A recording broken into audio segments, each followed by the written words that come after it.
At this time, I want to bring Mr. Randy Dye down here. Behind you, Randy, I'm hiding with the drivers. I'm pretending I'm in the Governor's Cup today. Speaking of drivers, Randy is a former racer here. And Randy, you've been a supporter of the Speedway for a very long time with Daytona Dodge, and you helped build that quarter midget track over there, and so many young drivers have come up through the ranks, and you're running now for county chair, and again, you've been such a big part in Florida racing. We wanted to take a moment and thank you and wish you the best of luck. Do you have anything you'd like to say to everybody here today? Well, I know it's going to be a good race. It's probably one of the best Governor's Cup fields that we've seen in a long, long time. So congratulations to you and the Hart family. We're talking about, I think, 43 years in business the family has had the Speedway now. So that's a milestone, and it's kind of like my favorite number. But I will say, just a note, that quarter midget track has really been a blessing. You know, it's great to see those little kids run over there, and they turn into bigger kids and run out here. So, and yes, I'm running for Volusia County Chair. That's a year away, but I hope you'll consider voting for me. Thank you. Thank you, Randy. Give him a big round of applause, folks. I'm telling you, I have the opportunity to work at the quarter midget track now, and to see the future of racing is bright. Good afternoon, everybody. How you doing? Good friend of mine, Bob Sargent, is here with us today. We have some news that the Hart family agreed to this week. This is probably one of the biggest things that's happened to New Smyrna Speedway in a long, long time. And I'm going to turn it over to Mr. Bob Sargent, and he's going to let you know what's going on, and I think you'll be excited.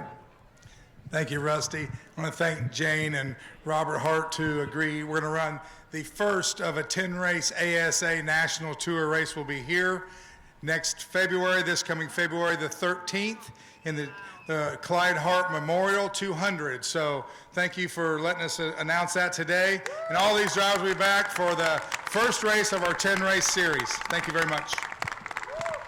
Folks, keep in mind, this will be the largest super late model purse in the history of New Smyrna Speedway. Is that correct, Mr. Hart? He says, hell yeah. Folks, it is really a big deal, and you get to be part of it. It'll be coming up. I'm going to turn it over to Ryan Stevens now, but before I do, thank you from the bottom of our hearts for you being here with us today. It's a lovely day. It's cloud covered. It's not too hot. We hope you see a great show. We got lots of racing for you today. Ryan, where'd you run off to? There you are. Great. I think we found a good spot to get rid of some of that feedback. So I'm going to ask everybody in attendance, if you're able to please rise and remove your hats. I'm going to turn it over to Mr. Gray Schofield. He's going to present our invocation. Gray?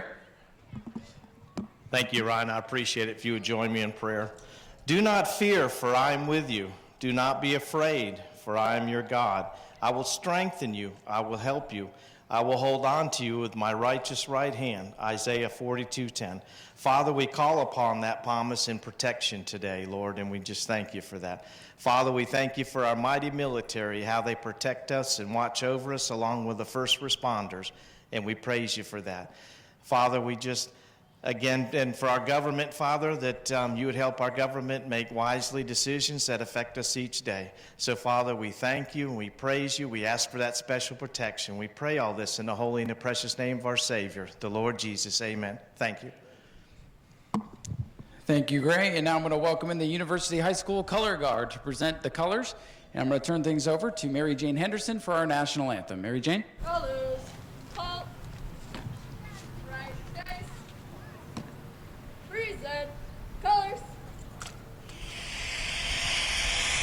Oh, say, can you see by the dawn's early light what so proudly we hailed at the twilight's last gleaming, whose broad stripes and bright stars through the perilous fight, all the ramparts we watched were so gallantly streaming, and the rockets' red glare, the bombs bursting in air, gave proof through the night that our flag was still there. Say, does that star-spangled banner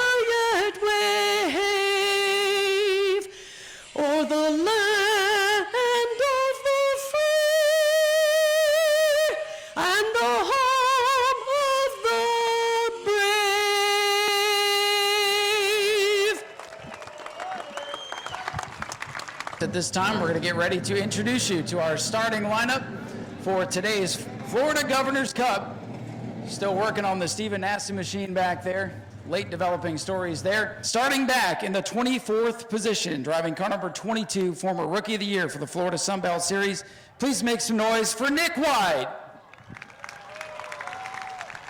And they might still be working on that machine, so we'll move to our 23rd starter, our leading rookie in the Sunbelt Series for this year. Let's hear it for car number 17 and Trenton Hennick. Starting back in the 22nd position today, one of our locals here at the New Smyrna Speedway, and car number 73, let's hear it for Bobby Gordon. Starting back in 21st position, a veteran Florida racer in the Team Marines number 78 machine. Put your hands together for John Kaufman. Starting back in position number 20, in car number 10F, the Francisco's Collision Center machine. Let's hear it for Ross Francisco.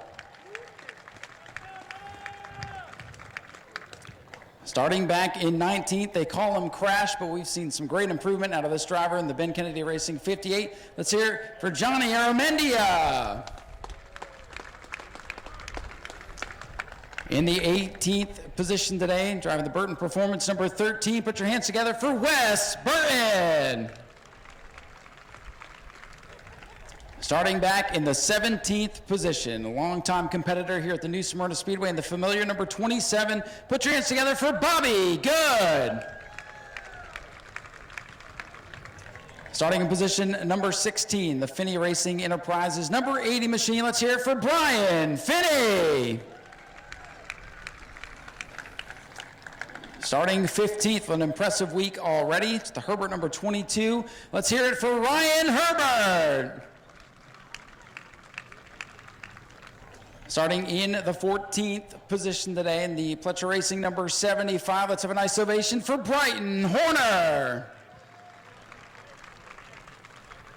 Starting in 13th, right smack dab in the middle of this great field, let's hear it for the RFD number 33, local driver Daniel Webster. Starting back in the 12th position after an impressive qualifying run this morning, put your hands together for the driver of the number 54 machine, Connor Sutton. Starting in the 11th position, driving the Fathead Racing number 8 machine, let's have a nice ovation for Jonathan Nee. And now to introduce you to our top 10 starters today, second in the Florida Sunbelt Series standings. Having some great runs, picked up his first career victory earlier this year. Put your hands together for the 58 and Michael Goddard. Starting in the 9th position in car number 9, looking to win yet another Sunbelt Series championship. Let's hear for the RK Edwards Incorporated number 9 for Brad May.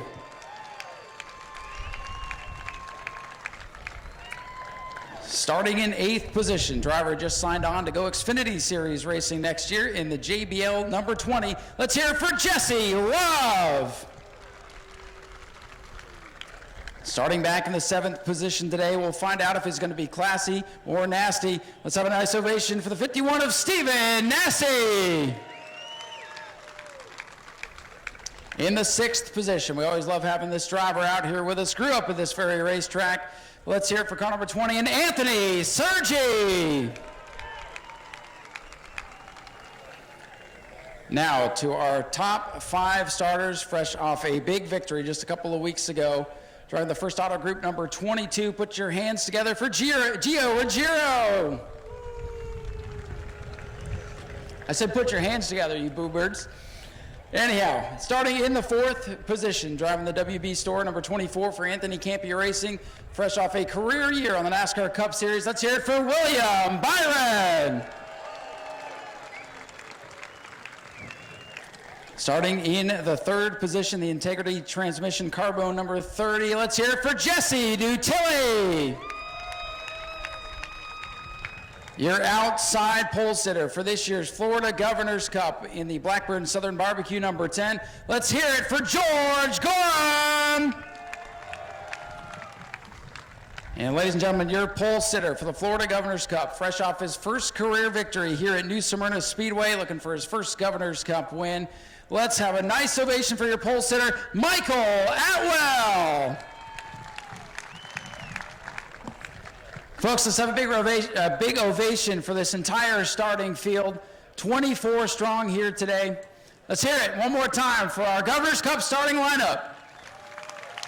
I'm telling you, after not being able to run this race a year ago, to be back and see so many great drivers and cars here on the Speedway, not only for the Governor's Cup, but for this entire weekend, I want to thank all the drivers, crews, families, all the fans in the grandstands, everybody watching on TV.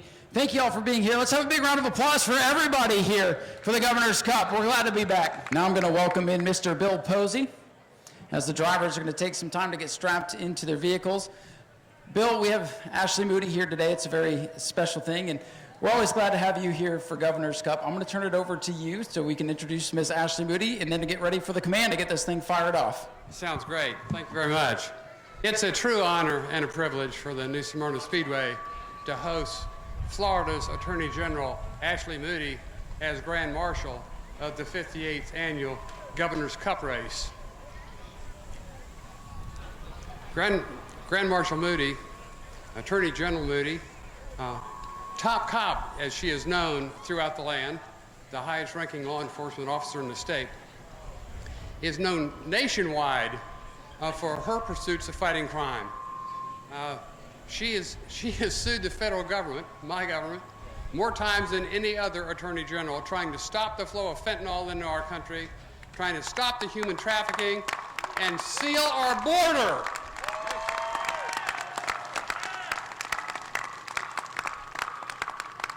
She's a fifth-generation Floridian, born in Hillsborough County, where, ironically enough, the Governor's Cup very began.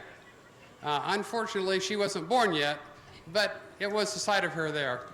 And so it's a great honor and a pleasure to introduce the Grand Marshal, who all my colleagues in Congress are jealous of, because we have the best one, Attorney General Ashley Moody. Thank you, Congressman. Well, hello, Floridians! Mr. and Mrs. Hart, thank you so much for having me here today. Thank you so much for allowing me to be the Grand Marshal. This is quite an honor. I want to be called Grand Marshal all year long, not Attorney General. This is great. Well, we're going to see some fast racing in the fastest growing state in the nation. Who's ready? We're ready. Some fast racing in the great free state of Florida. You know, I am so honored to be here on behalf of Governor DeSantis to kick off today's race. I know there's lots of Floridians here, but I'm told there's lots of folks here from out of state. But pretty soon they're going to be Floridians too, because everybody wants to move to Florida. Isn't that right? Well, we'll welcome them if they vote right. I'm just playing. We welcome everybody in the state of Florida. I want to say good luck to our drivers. We're so happy for them and their families to be here and be a part of this spectacular race. And I would like to say, because I am the Attorney General, I can say, drivers, drive them like you stole them. Drive them like you stole them. Only here can I say that, and it feels so good. Well, thank you again for this amazing honor. Thank you again for inviting me here today, to all of my friends and fellow Floridians. Let's watch some great racing. Thanks so much. Tom Wright, our state senator, is here. Tom, do you want to say a few words to the crowd? Yes, sir. Thank you very much. Thank you to the Harts for inviting me today. Do we have any veterans in the crowd? Would you please stand and be recognized? How about our veterans, our EMS, our law enforcement? I want you to know that Ashley Moody and I stand with you. All of us stand with you. We love you. We respect you, and happy Veterans Day.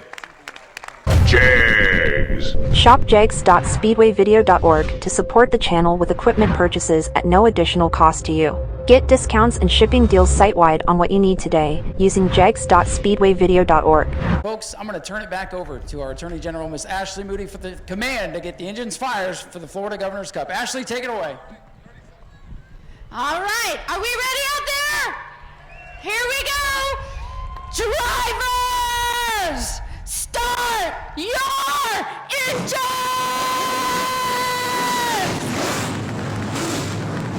Well done. You're no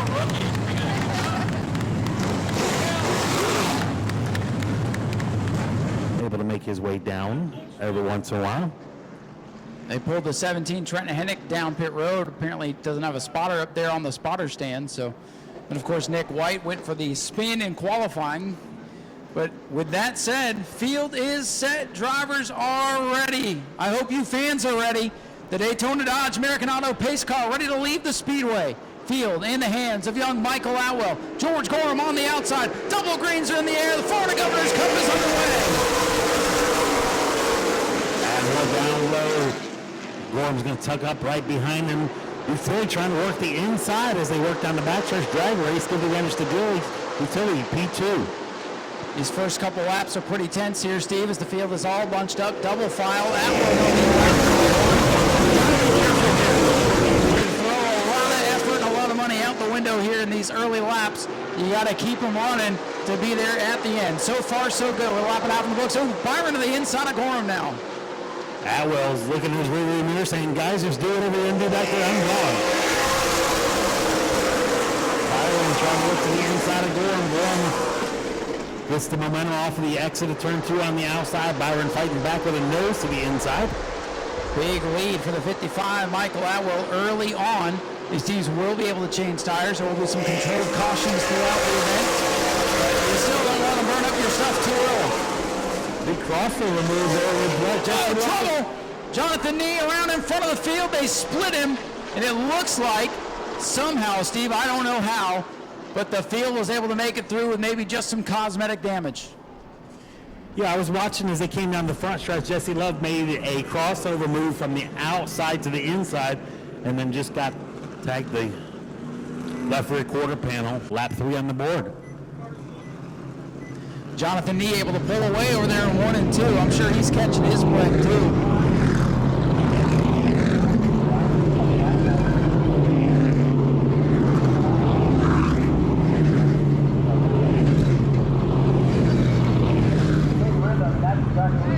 You want to figure out? Oh, we got some stuff going on here. Anywho, yeah, you say rhythm. You want to get into rhythm. I thought for sure we were going to get into rhythm and get some. We got somebody on the racetrack here. That's an unprecedented situation, but Rusty. Let that guy in. The guy at the flag stand on the racetrack needs some help.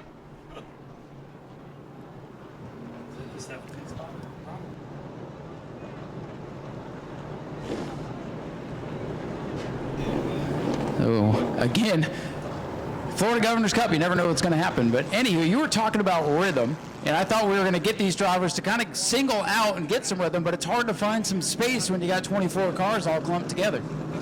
Choose Cohen is out. Michael Atwell chooses the inside, as well as George Gorham wants to go back to the inside. That swaps the second row where William Byron's now outside.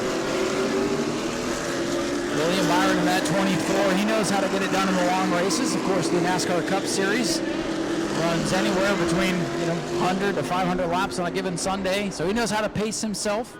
So do a lot of these late model drivers, but 200 laps, the only time of year the late models go 200 laps until next year's Clyde Hart Memorial. That's going to be 200 laps now. And we are set for a restart here. Daytona Dodge American Auto pace cars off the Speedway. Atwell, the leader, brings us back to the green flag. Inside utility, trying to look to take a peek to the outside. Gorham is to the inside of utility. Byron's back to fourth. Yeah, I like what I see here. Everybody trying to get settled down. William Byron trying to find a spot in line, but here comes Giro down the bottom. Top 4 now single file, side by side with Brad May and Anthony Sergi. It's like a time capsule on the back straightaway. May and Sergi, longtime competitors here on the high banks. They're stacked up right behind the 22 of Ruggiero in the P5 position.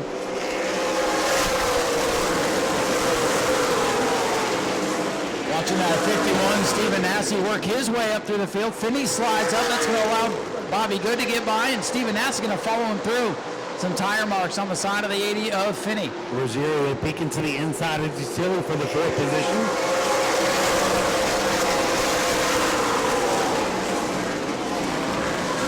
First side-by-side battle on the Speedway is the 58 of Goddard, 33 of Webster. Two drivers, no strangers to racing against each other. Now the entire field gets single file. We're going to try to click some laps off here. Webster goes back to the inside of Michael Goddard for that position. That is the battle for the 9th spot. Nau Sea looking to the inside of Bobby Good. Stephen Nau Sea has worked his way already up to the 12th position, halfway through the pack. 12th position has his sights set on the top 10, which is held down by Brandon Weston, number 33. Bobby Good, Stephen Nau Sea side by side in the middle of the field. Nau Sea trying to roll the top side, and he's going to get by Bobby Good. Nau Sea, I believe, Steve, if the car will hold together, still has a competitive piece. And we'll see if he can get up through this field. Long way to go with 9 laps complete. Oh, no surprise, after in clean air, the fastest car is Michael Atwell with an 18.401. Atwell setting the pace. George Gorham is slotted into that 2nd spot. Oh, William Byron sitting back in 3rd, and it's Jesse Tilly. And the 22 of Gio Ruggiero rounding out your top 5. 10 laps complete. Everybody that took the green still running. Utility 4th, Ruggiero 5th, Serge is 6th, and Brad May is 7th. Utility with a wiggle.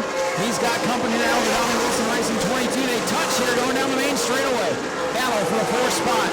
Ruggiero, who had the Bluebirds out in driver introductions, look at the inside. One of the more popular drivers, Jesse Tilly, here in the state of Florida. Ruggiero put the nose to the inside. Serge right behind him. Wait to see what those two are going to do. Good battle for that 4th spot. Tilly using that outside lane momentum. Steve, you mentioned it. You hit the nail on the head. Outside groove is where you want to be on corner exit to get the most momentum down these long straightaways. That makes passing at a premium. Looks like about another lap or so. Atwell's going to catch a lap car with Trent Hennick in the number 17. Yeah, Hennick had to spend a couple laps on pit road because his spotter was not up where they were required to be for this event. So I believe that's who we saw making his way across the racetrack there. But everybody's settled in and this thing's underway, and Stephen Nau Sea is on his way towards the front. But here comes William Byron for 2nd. The battle for 2nd. Byron to the inside of Gorham. Gorham gives up that position early on. There's going to be a long race. Tucks in right behind him for the 3rd position. William Byron starting to creep his way towards the front as Atwell's going to work around Trent Hennick, our leading rookie in the Florida Sunbelt Series. Interesting mix. You got national stars, you got Super Late Model stars, you got Florida stars and track regulars all mixed together. But so far, so good. Just one yellow flag, 16 laps into this thing. It's all Michael Atwell at the front.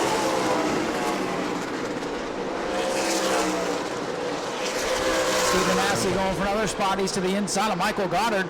That is for the 9th position. Nau Sea on the bottom in the white and gold 51. Goddard red 58. Nau Sea inside of the top 10 already with 17 markers complete. Everybody's still making their way around the 17 of Hennick. Brad May now put a lap on. May back in the 7th position, just comfortably, steadily in the top 10. Action throughout the pack, but the field's starting to spread out a little bit here, Steve.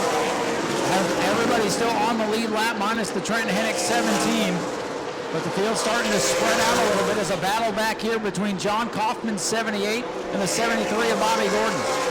Michael Atwell is hoping that they'll have that sorted out soon before he catches them. Yeah, last thing the leaders want to do is hit lap traffic side by side, and that's what's happening. But still time to get that sorted out before Atwell gets there. We're coming to lap 20, this time by 20 out of 200 complete for Michael Atwell. William Byron closing in 2nd.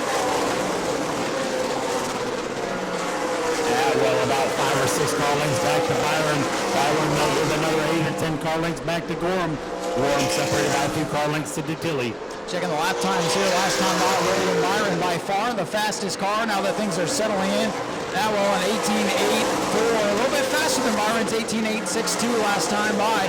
Sergi goes up the track in turn 1. He was right to the bumper of the 22. Ruggiero might have had the air taken off that front bumper going into one. Right, we still got the battle for the tail end of the field here that Michael Allen is going to catch very soon.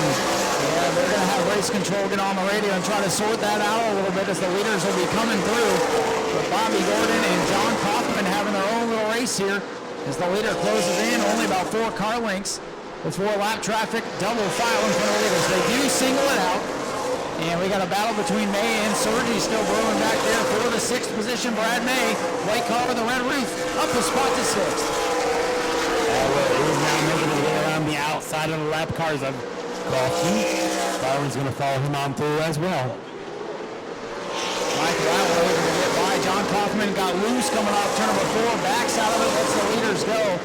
But Steve, this is going to be part of the 200 laps, is navigating traffic. The longer we go, the more traffic there's going to be. Sergi continues to fade down the back straightaway. Love and Nau Sea going to get by Anthony Sergi. We're coming around to lap 25 on the board. Starting to get into that rhythm you were talking about earlier on, Steve. Getting some laps up on the scoreboard, but it has been all Michael Atwell on Memphis. Early on, I've been impressed with Steven Nau Sea making his way up through the field. Up to 8th, but has his sights set on 7th right now. The big gaggle of cars working around the lap traffic. It's a 2-car breakaway at the front. Atwell with Byron in tow. And it waves back to George Gorham, Jesse Vitelli, and Gio Ruggiero rounding out the top 5. It'll be Brad May, Jesse Love, and Steven Nau Sea has clawed his way up into the 8th spot, rolling forward in that white number 51. That time by 1/10 faster is the 24. Then the 55, so Byron, little by little, chopping that lead down. Here's your leaders coming down the main straightaway. Michael Atwell puts lap number 28 up on the scoreboard.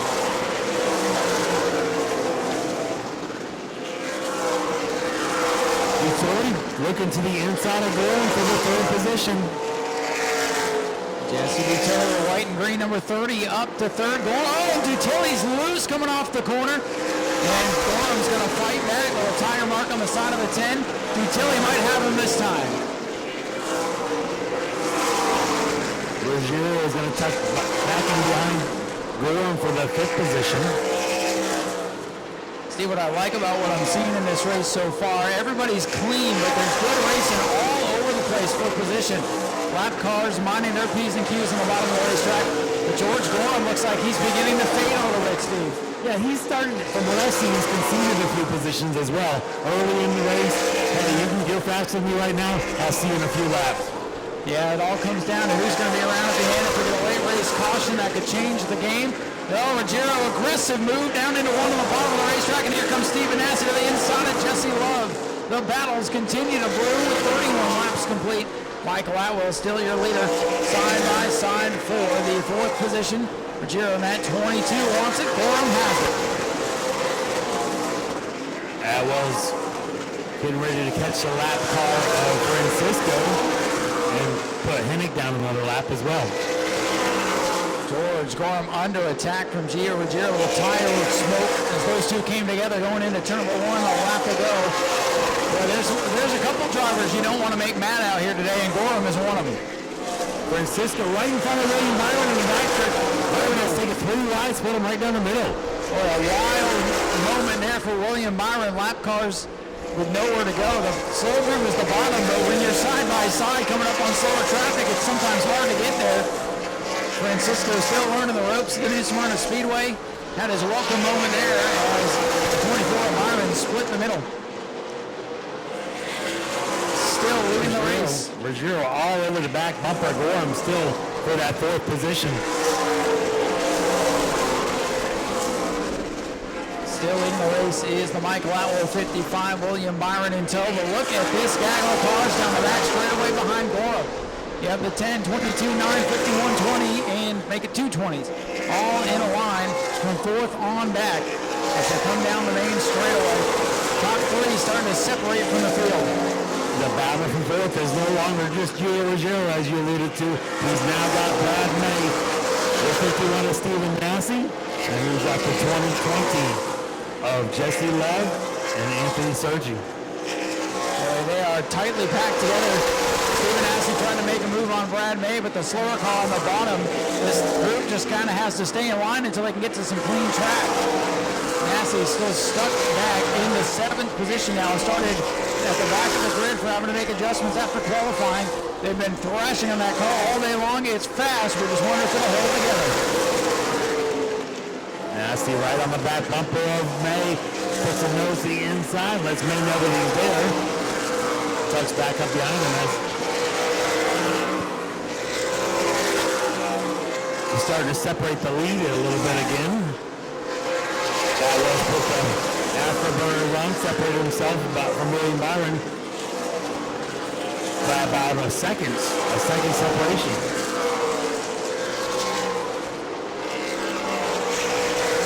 We were trying to put a lap down on Brighton Horner right up in front of him. Horner getting a little bit loose right in front of him. As Horner's trying to make his way around to 73. Atwell really having to fight traffic, is able to get by Bobby Gordon. They'll work to the outside of the 75 with Brighton Horner. The good news for Atwell, whatever he has to go through, so does Byron.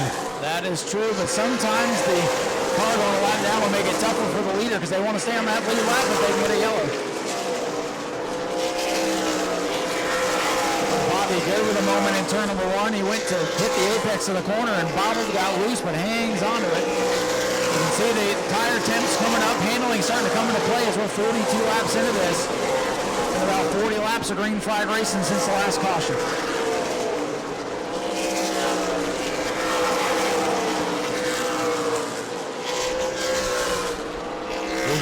Right up on the back bumper of Brewer for 4th.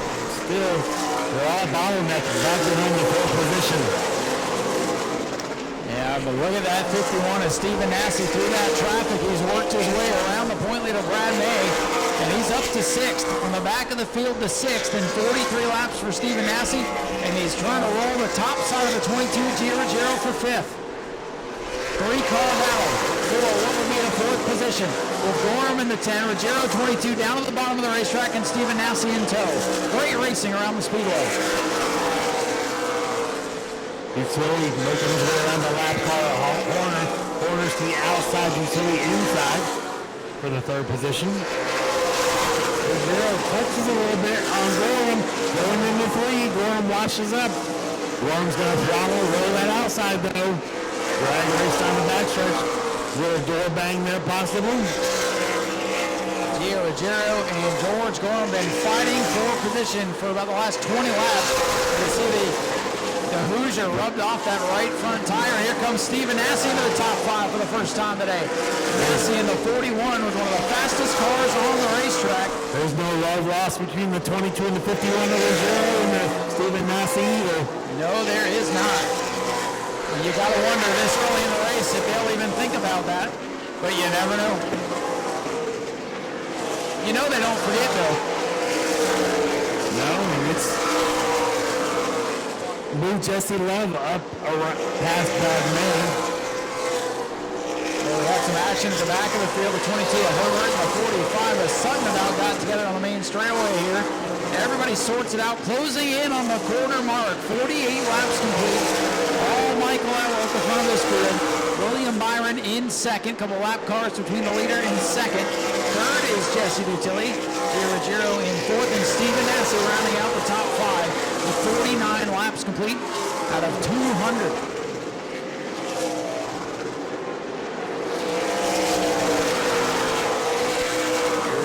Making his way to the start-finish line right now. Lap 50 on the board. 1/4 distance to the way of this year's Governor's Cup. 1 yellow flag for an early race spin. Other than that, clean and green.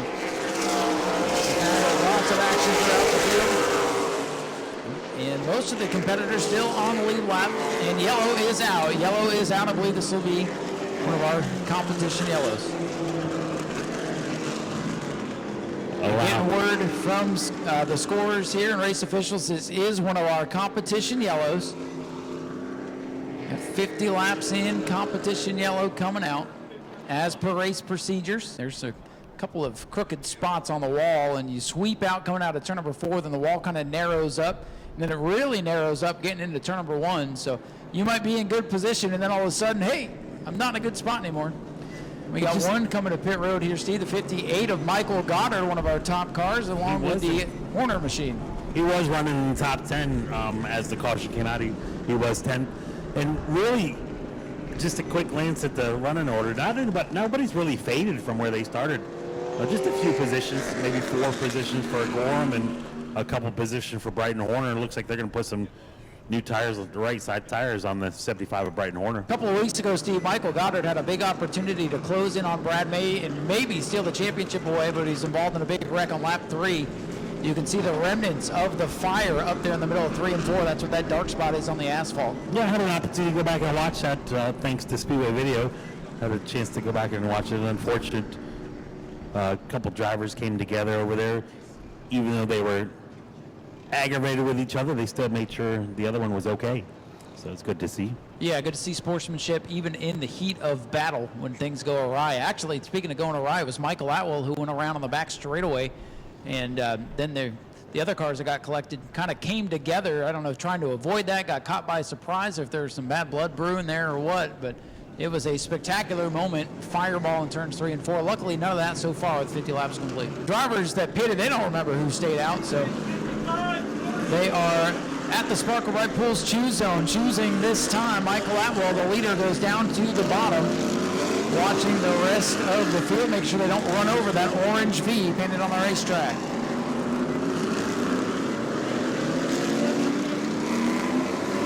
John Kaufman going to try to pick up a couple of positions on the inside row. We got them stacked back up front. Byron on the outside, Atwell inside, Dutilli, Ruggiero, Gorham. Green flag in the air. Good start for Atwell. Stephen Nassy doesn't go, and around goes Jonathan Nee in the 8. Oh, Stephen Nassy, he might have a right front tire down. As the 8 of Nee has gone around, Nassy in a shower of sparks in turn number 1. He did not get going. Accordion through the field, and Jonathan Nee towards the back gets punted around. Unfortunate for Nee, once again going around, not of his own doing. Steve, I thought maybe this was going to save the Stephen Nassy 51 machine if he missed a shift or something, but something amiss underneath that machine. Looks like the tires are up, but I saw sparks in turn number 1, which is not a good sign. The tough day and the work continues on that 51. I missed it, Ryan. I was watching the field go on down to turn 1, and you had your sights set on the front stretch here. It's unfortunate. There was a lot going on there, Steve. The 10 was sideways. The 51 didn't get going. Then he had sparks. Then Jonathan Nee got turned around. For the second time today, Jonathan did a great job to get on the binders and not hit anything. It's amazing with all of that going on that we don't have some wrecked race cars. A couple of them on pit road working, but that could have been a lot worse. Selfishly, I'm hoping they get the 51 back up and running. It's been fun to watch him make his way up through the field. Yeah, we're going to have to watch him do it again if they can get back out there, of course. They have the Anthony Campy crew going back to work on that machine. The Wes Burden machine getting some work on it as well. This is a quickie caution. Pit road is not open. Yeah, we did not get a lap in, so we'll go back to the last restart order. Tough break for that team as we're getting ready to go back green flag racing here. 50 laps complete, 1/4 distance.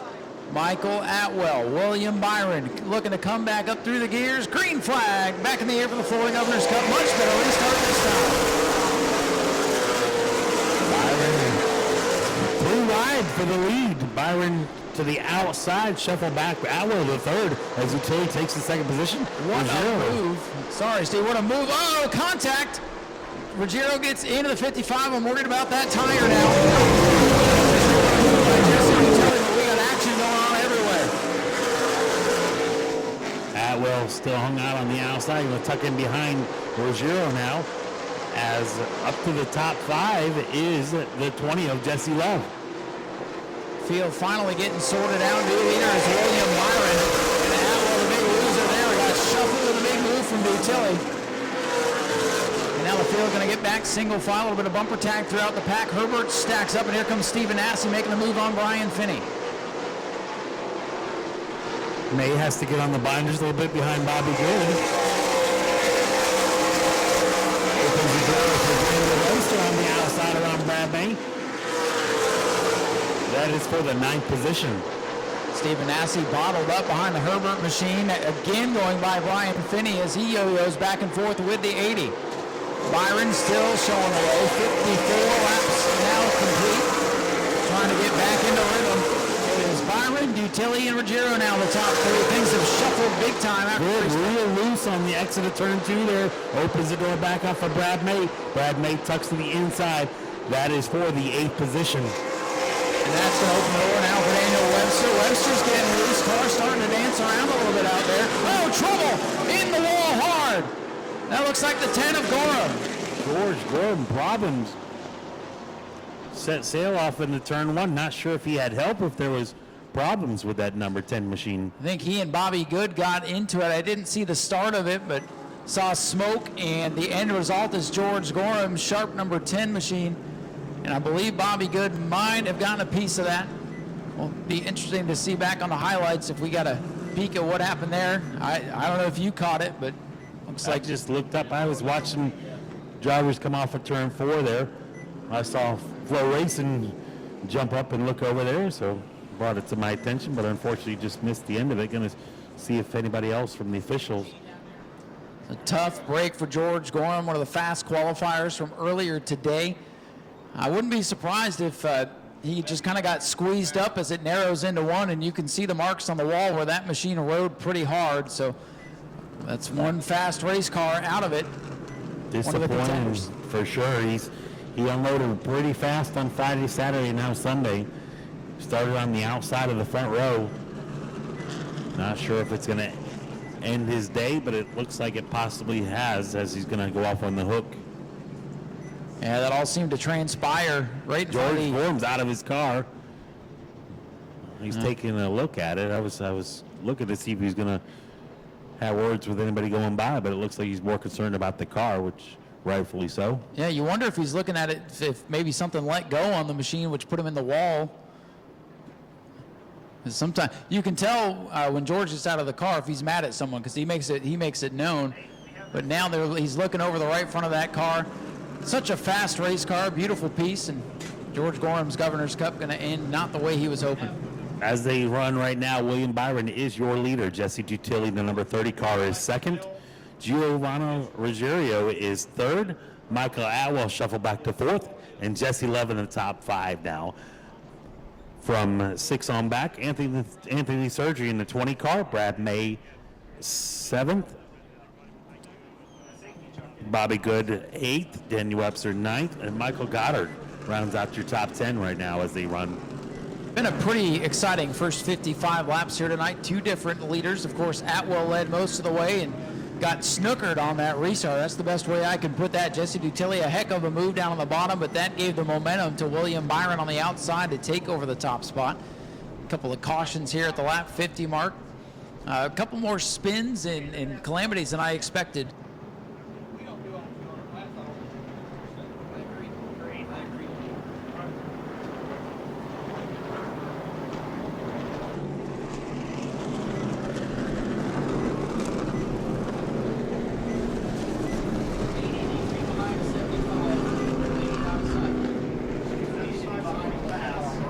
From 11th on back, Connor Sutton is 11th in the 54. Jonathan Neat, 12th. Stephen Nau Sea back up to 13th.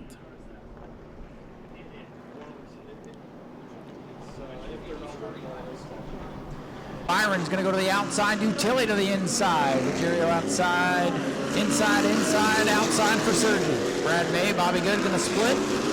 Webster down on the inside, Goddard to the outside. Here come the rest of them. Got to go where the others aren't. Yep. Sergi's going to start outside row number 3. Love inside row number 3.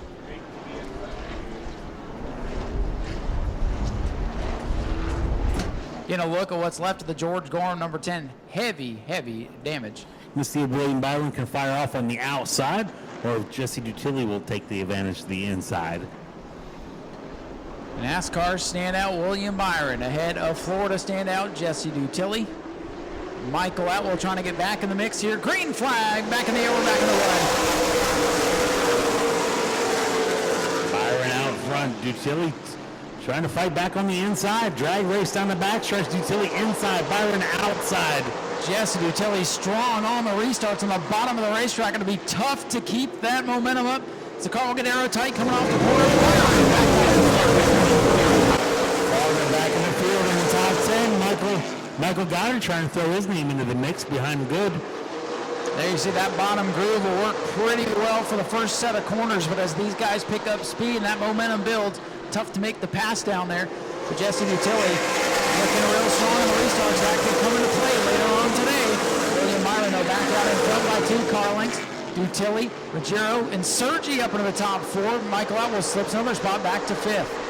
Dutilli in second, but he's got Ruggiero behind him, who's already shown that he's willing to be a little aggressive all around.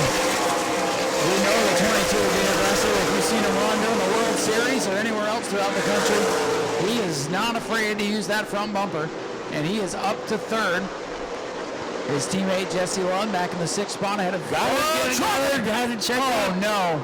Goddard was looking to the inside of Good, the number 27. The car started to break loose, and he got to get on the binders. Little deja vu there for Michael Goddard. That's the same spot he went around 2 weeks ago in that same exact spot. The good news is, what a whale of a job to get it wound up and barely make contact with the wall. Heck, he's good to go. Certainly. The good thing is, Brian, like we said, he kissed the wall, and the car still got a lot of speed. So if he can get his head back in the game, get that number 58 machine back in the top 10. It's still easily get up to the top 10, and very lucky here at Nau Smyrna to not spin and need the rear clip. And when you get stuck down on the bottom of the racetrack, that outside car has such an advantage up there with that momentum. So going back to the restart on lap number 58 after the caution for the 58 machine. Byron the leader on the outside, Dutilli second on the inside. Here they come into the restart zone. We are back underway. They squeeze up to the wall. Good restart for the...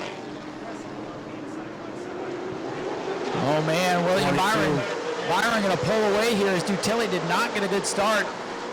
As the field went by, one of the fans down here blew his hat off.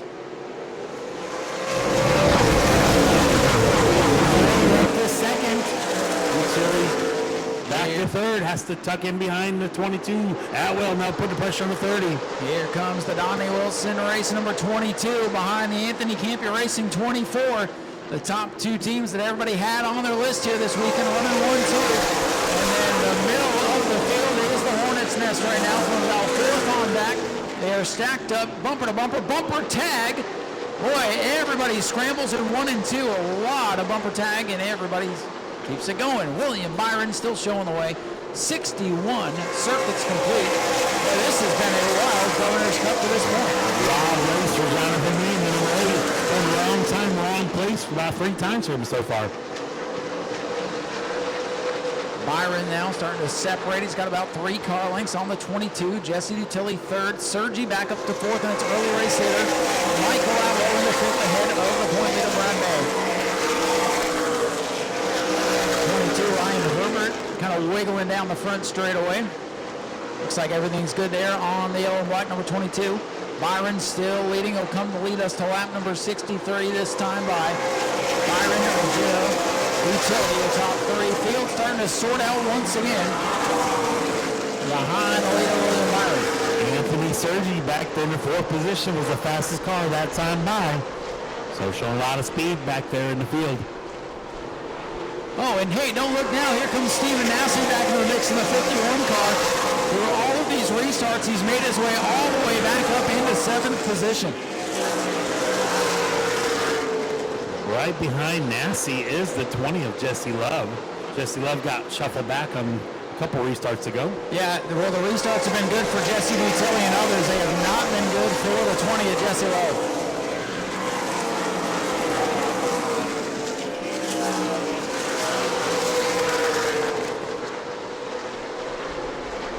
Brad May starting to put his sights set on the 55 of Mike Ladwell for the 5th position. Getting spread out a little bit here. You might get some laps on the scoreboard here, Steve, as things have been rough and tumble so far in this Governor's Cup.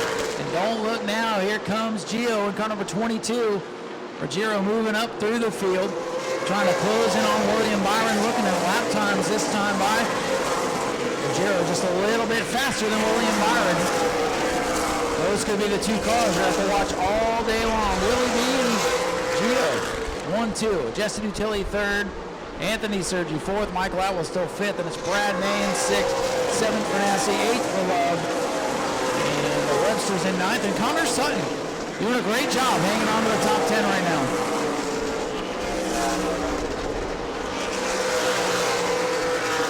This time by it'll be 69 laps complete. A nice day so far for the 24 William Byron.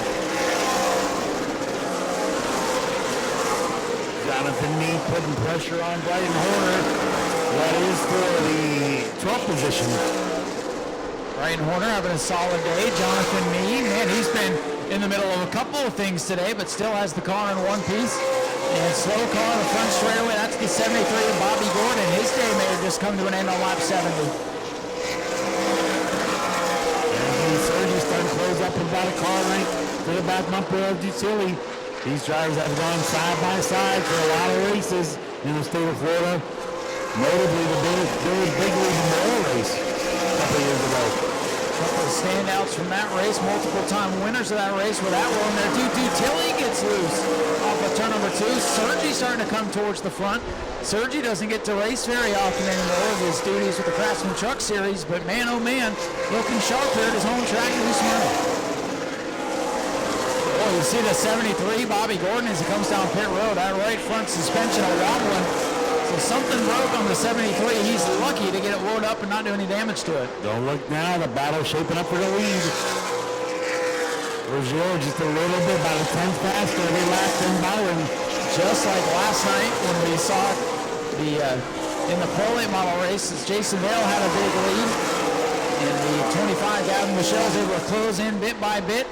We'll see if Gio can do the same here in the Super Late race. It's 74 laps complete. Top 2 bumper to bumper. Battle for third. They're bumper to bumper. Then a gaggle of cars down the main straightaway now as they head into turn 1. Traffic ahead for your leader, Trent Hennick, 17. Really be to the outside of the 17 of Trent Hennick. He's going to get by the leading rookie of the Sunbelt Series and bring Gio with him. Couple of good races developing up front. 1, 2, and 3 and 4. Jesse Dutilli a little bit loose, and now white number 30. Sergi's car looks pretty planted through the corners. Sergi with a good setup today. He's had some good help from the Jet Motorsports guys throughout the week, keeping that car going. Dutilli, though, struggling on corner exit now in car to 30. Getting around the lap car. Hennick Field's trying to make their way around the lap car, the 78 of John Kaufman as well. Move Nau Sea around Brad May. There's also having to navigate the 78, but pretty clean racetrack for William Byron and Gio Ruggiero. Lap times that time by pretty even. 19.133 to 19.183 as they're in clean racetrack now. We'll see if Gio can get back up on the wheel. Dutilli really working that steering wheel, but loose is fast sometimes. That's the old adage, and it's proven to be true here today. Dutilli hanging on to third. Kind of looks like the Jerry Simons line from last night. He just makes sure nobody can get to his inside on corner exit. Bobby Good had an eventful day. He battles with a 54 Connor Sutton for the 10th position right now. Sutton, a quiet competitor today from the high banks of the Five Flags Speedway down here to run the Super Late race today.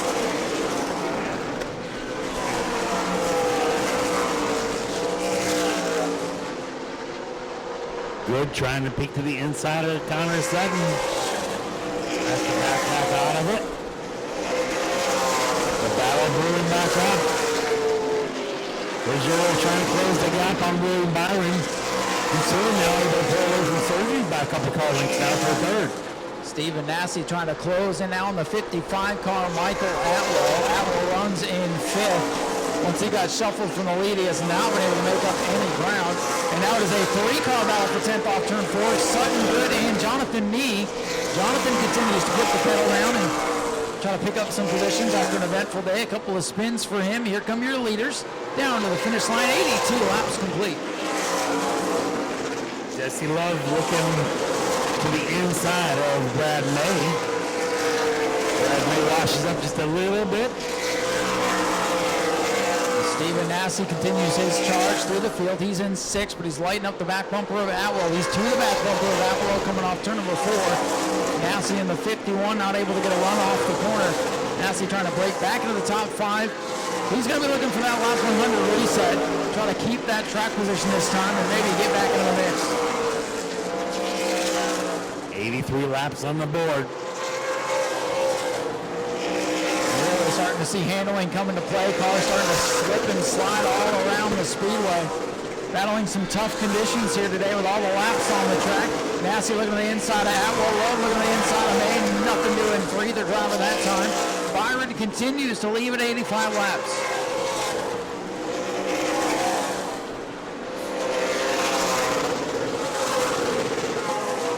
Jesse Love going to pop out of line in turn number 1, trying to arc the bottom of the racetrack. Just doesn't have the momentum on quarter exit to get by Brad May. Jesse Love right up on the back bumper. Brad May moves him just a little bit there in turn 4. Yeah, I don't think Brad May is going to love that very much as he has to settle back in now. But Jesse Love definitely using the chrome horn there. Brad May trying to get back to him, but can't do it. Love up 1. Got just a little bit of a love tap there. That's it. That's exactly what that was. Nau Sea still not able to get by Atwell. Right now, everybody holding their position. I think they're counting on that next competition yellow. Ceremonies able to close the gap on Utilities for 3rd, but Utilities pulls away from him once that happens. Yeah, lap times once again. William Byron has begun to once again become the fastest car on the racetrack.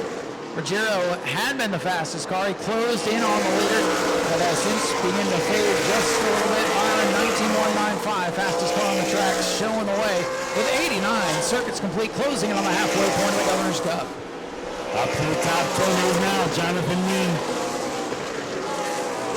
Well, he about got a bump there from Connor Sutton. Jonathan Nee doing a great job to drive back up through this field after a couple of spins back into the top 10. Jonathan Nee starting to turn some heads out there in the late models. Michael Adler and Michael Goddard making his way around Trent Hennick's lap car to the inside. Goddard make a move to the inside. A big scramble here down the front straightaway as Michael Goddard looks to the inside of the lap machine to Trenton Hennick. Goddard having a tough day. They really worked to get that backup 58 car just as fast as the primary was 2 weeks ago. And it's been an eventful day for Michael Goddard, buried in about 12th, 13th spot right now. Loose off the corners, he battles a lap car. He's going to try to cross him back. Oh, he's going to turn him in turn 1. Trenton Hennick into the wall hard. Goddard about had enough of the 17 not adhering to move over for the lead lap cars. Man, tough damage on the back end of the Trenton Hennick machine. 6th place point man on the Sunbelt Series. Leading a rookie. All torn up though. Heavy, heavy damage. That might need a clip.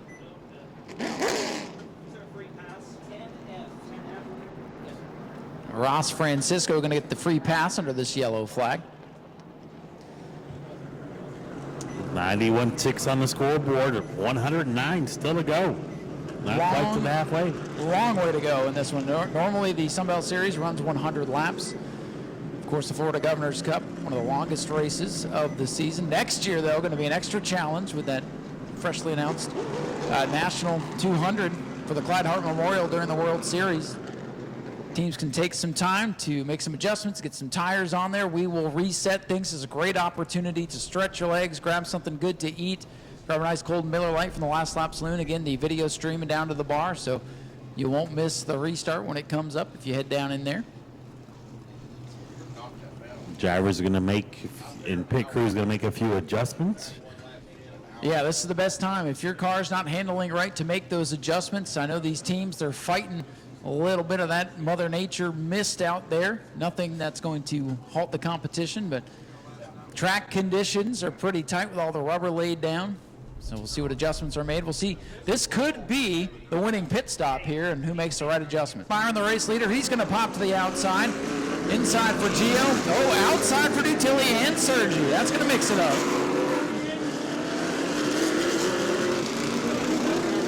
Jesse Love going to go outside as well. Love just kind of leaves me wanting for a little bit more out of that 20 machine. Going to see if he can get that car to come to life. I feel like we're going to have to deal with that 20 car before the night's over. Let's see what happens here on this restart. Folks, these restarts mean a lot. Track position. Oh, the 22. Oh, no, broken axle on the 22 we're hearing. Tough break. Lazy Green going to come out. Lazy Green and a broken axle is the report we just got from the 22 of Gio Ruggiero. Heartbreaker for the 22. Well, Steve, I just said it, the restarts are important, and sometimes it's for situations like this. They are going to go take a look at it, but getting the report immediately from race control that axle is the report on the 22. Heartbreaker. That's going to move our front row back up there. Look at Sergi outside, and now Atwell inside. Or no, I'm sorry, that is William Byron. Cars looking the same color, the 20 and the 24, kind of. And blend in a little bit. They look very similar there on the back straightaway, especially with a little bit of haze that's setting in here. Man, I hate it for the 22 team. They had a race-winning car today, perhaps. That's the way it goes sometimes. But, man, it got a little bit lucky that it wasn't right here on the front straightaway coming up to speed, because that could have been a huge chain reaction pileup on the restart. Instead, it's just likely to be the end of the day for the 22. The team going to go to work. They're going to look it over, see what they can do. But broken axle is not usually a thing you come back from. So Anthony Sergi has gone to the lead. Wave it off, wave it off, wave it off. Wave it off, Scott. So the drivers trying to pass each other under yellow. No re-choose on this one. So that solves the little bit of confusion there as Sergi was kind of protesting his position. We are set to try this again. Heartbreaker for the 22 team. We are set to try this again. Here comes the field of the green flag. We are back underway in the Florida Governor's Cup. Byron outside, Atwell trying to work the inside. Byron washing up high, going to open the door for Dutilli and Atwell. Here comes Michael Atwell back into it, slip sliding up the racetrack goes William Byron. These restarts are intense, and look at Dutilli on the outside. Jesse Dutilli will come to the line of the earning leader. 92. Goodness. And now Dutilli goes up the racetrack a little bit. Atwell backs out of it, lets them gather back up. Look who's in the top four now. Looking to the inside of Byron. It is Stephen Nau Sea in the 51 from the back to the front twice. The 58 getting crossed up. Man, oh man, gotta wonder if maybe a little bit moisture settling in on the surface of the racetrack. Obviously getting burned up as the cars come back up to temperature. A little bit of mist in the area, nothing even on the radar. Jesse Love, we talked about him earlier. Now he's trying to crack the top five. Got his nose to the inside of Sergi. Jesse Dutilli trying to set sail in car number 30. Decided middle of the week he was going to come out here and attempt the Florida Governor's Cup, trying to make the most of it. 95 laps complete this time by Ronnie Aramendi in the 58 in his first Super Late Model start. Battles door-to-door with Brad May, fourth position. Daniel Webster in the 33. He's been mired deep in the field with Bobby Good on his back bumper. Field starting to single out a little bit as we've lost a handful of cars at this point. Still a good amount of cars out on the racetrack. Creeping in on halfway. Dutilli leads. Atwell second. William Byron has settled back into second. Jonathan Nee, Brian Finney, and Connor Sutton is the battle I'm watching farther back in the field for about 14th and 13th. A lot of bumper tags. The two black machines go side by side to the Finney cars. Almost touched coming through the corners.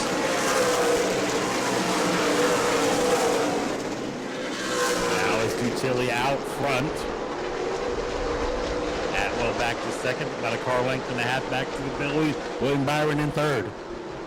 Most of the field single file at this point. They know likely to be another competition caution if this race has a green flag run to it. Dutilli, Atwell trying to pull away from William Byron, who led the race going into turn number one on the restart, went up the track 3 wide on that restart with Dutilli coming out on top, bringing us to lap 99 now. Next time by, it'll be crossed flags halfway home in the Governor's Cup next time by.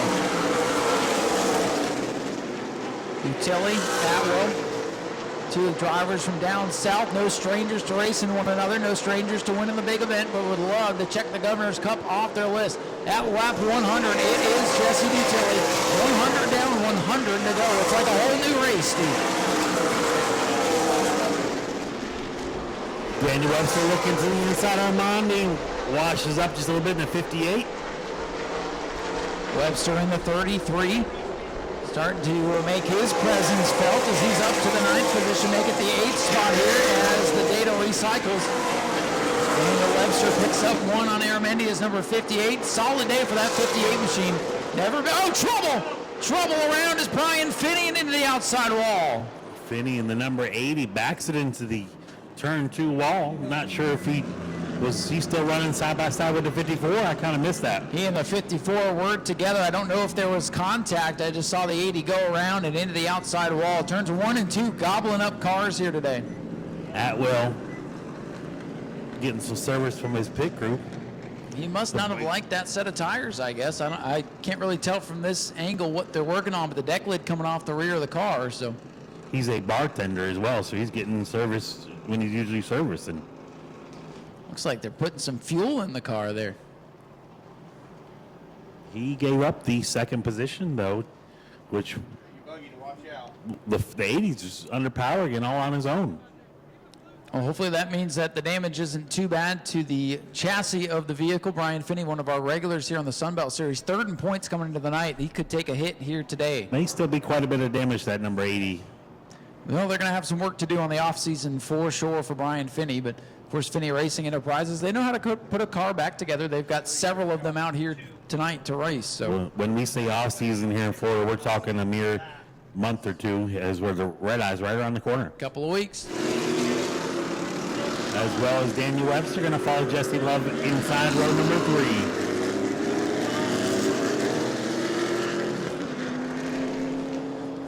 All right, here we go, Steve. 101 laps complete. Getting ready for the restart. Jesse Dutilli, our race leader. William Byron down on his inside. Here comes the field for the restart on lap 101. Jesse Dutilli on the outside, Byron on the inside. Field comes up to speed and we're back underway. Dutilli is on the outside. Dutilli. Whoa, he's sideways and back at it comes William Byron. Last restart, not good for William. Trying to get back in the mix. Some contact here perhaps is the 22. Going to call it a day. Up front, it's the 30. Here goes Stephen Nasty to the outside of William Byron for the 2nd spot. Nasty trying to roll that outside there. Byron tucks up right in front of him. Kind of similar to Homestead Miami a couple weeks ago. With the 20s, Sergi on the outside, Love on the inside. They were touching here down the front straightaway, and here comes Jesse Love into the mix, carrying the banner now for Donnie Wilson Motorsports. Love in the orange and black 20 on the inside of Sergi's black and blue machine. It was almost really black and blue a lap ago. Dutilli continues to show the way. Dutili's got about a car length separating him back to William Byron. Byron pulling away from Nau Sea back there in 3rd. Field quickly getting single file. Armandi looking to the inside of Newt out there. They're all single file except for that battle that you found. There's the 58 car was up inside the top 10 not long ago. Now Armendia beginning to slip backwards as he's got the other 58 of Goddard to his outside. Dutilli, Byron, and Nasty the top 3. Maybe 3 of the favorites coming into the race today. And that's exactly why people have them on their list. Sergi having a great run in his return to racing. It's been a little while since we've seen Sergi run here. Jesse Love into 5th, and Daniel Webster quietly making his presence felt up to 6th. Yeah, I was just going to say that he picked up a couple positions by the Tombstone. Restarted at 6th, and he's holding his own now.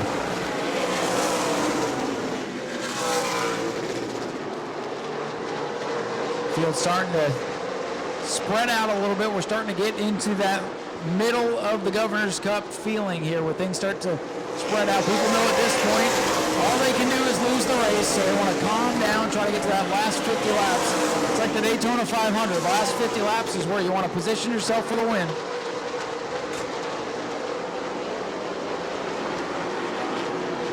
All Jesse Dutilli now, a couple car lengths back to William Byron. Really similar lap times right there. Stephen Nau Sea was actually the fastest car. No, he's about a tenth off. I was looking at backward. Atwell looking to the inside of good, trying to make his way back up in the top 10. Atwell not out of it yet. Just counted 16 cars still running out of the 23 that took the green flag here today. So still a good portion of the field left running, but this is the portion of the race. We've seen it. The 22 broke. Both the 22s broke. The 17, the 73, the 80 out with crash damage. And we still got a long way to go. This will be a race of attrition. You got to survive. You got to be there at the end. If we get a restart inside of 50 to go, that could determine this thing. Right now, though, Jesse Dutilli ahead of William Byron. And a couple of car lengths back to Stephen Nau Sea. Sergi settled into fourth, fifth for the other 20 of Jesse Love. And here comes Michael Atwell. Gave up that second position to pit. Trying to get that track position back. I don't think we'll see the 55 back on pit road the rest of the race. You're a fast qualifier trying to make his way back up through the field. Move Michael Atwell up to 7th now. A lot of people are pretty quiet on Michael Atwell's chances at the Governor's Cup. I don't think they saw the last Sunbelt Series race where he set fast time. Finished second on the track to Ryan Moore, but got the victory in post-technical inspection. So we knew he was going to be quick, and he's trying to win this Governor's Cup. He's up to 7th, so a long way to go. And Jesse Love now closing in on the back of Sergi's number 20.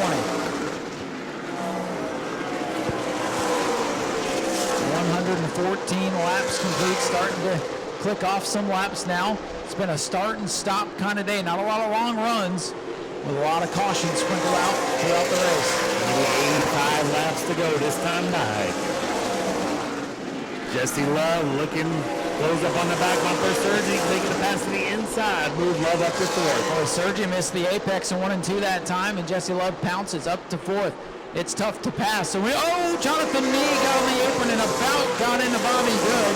Almost had another caution, and Good is slipping and sliding still down the front stretch. Brad Maywright. Those two are still trying to cross over each other. Brad Maywright in front of him. Looks like he's battling a pretty loose car, the number 9 machine.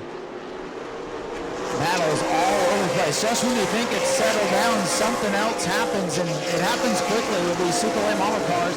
117 to complete now, and William Byron closing back in on Jesse Dutilli for the top spot. About a car length separates them right now. They're a few car lengths back to the 51 or Nau Sea. That time by real similar laps. Starting to get pretty spread out here. Still watching the 55 of Michael Atwell. He's closing in on our 6th place runner, Daniel Webster, in that 33 machine. Oh, we got some car going around. Big save for Connor Sutton, the 54. That car was pointed in the wrong direction for a second, but a great save by the 54. Got back up on the wheel, was able to hang on to it. Connor Sutton's first Governor's Cup start has been eventful. Lap 120, 80 to go. Byron's right there, not letting Dutilli get away. Nee looking to the inside of the 9 of Brad May. What an impressive drive for Jonathan Nee and Connor Braid. I believe that's going to put him in the 8th position. And moving on to Brad May back to 9th. Bobby Good rounding out the top 10 as we run right now. Don't really hear a lot of late model drivers come out of Colorado, but Jonathan Nee trying to make a name for himself. Got to start out here, a couple of pro late model starts, and he's moved up to the supers and found himself a nice home here in the Fathead Racing number 8 car that's been out to the Speedway many, many times before. And I don't know if we can even count him out yet. He's got some heavy competition in front of him. But to be in the top 8 in this field is an accomplishment in and of itself. Coming by for lap 123 for Jesse Dutilli.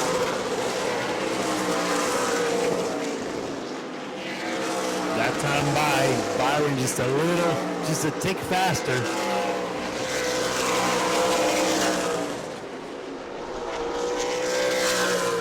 Jesse Dutilli always looking sharp with the green. You don't see a lot of green on race cars because of the superstitions, but it seems to work well for Jesse Dutilli.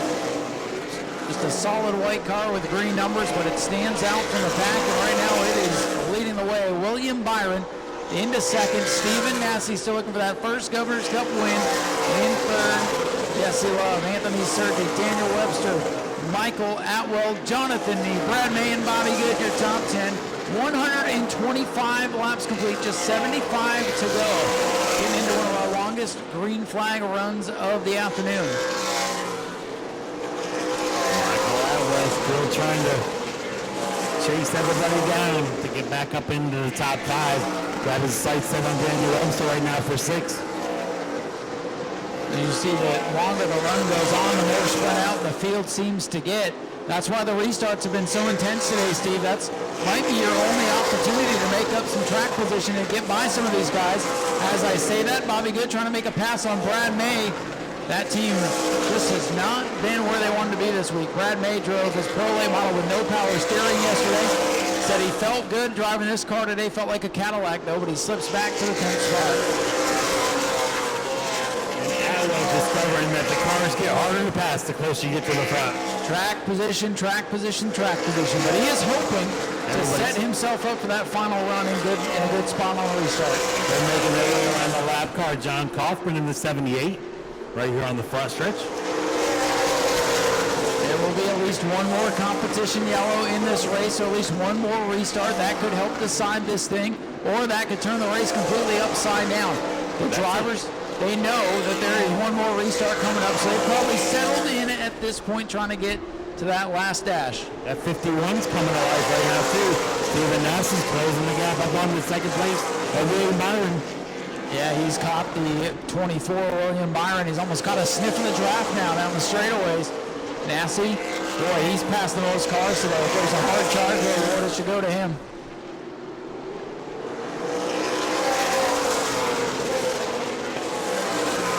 Daniel Webster's restart is 6th on the last restart. Pretty much hung right there, holding his own. Atwell's trying to chase him down. Webster really has held his own. Not one of the teams that you think of being a powerhouse, but they've really turned Daniel Webster and Right Foot Down into a powerhouse team. Not just in late models, but trucks, sportsmen, you name it. And they're really starting to make a name for themselves. I'm glad to see Webster racing more. I think him being back behind the wheel has helped rejuvenate that team as well. But here comes Michael Atwell. He's closing the gap. Webster's car might be getting to fade here over this long green flag run. Lap 133 on the books.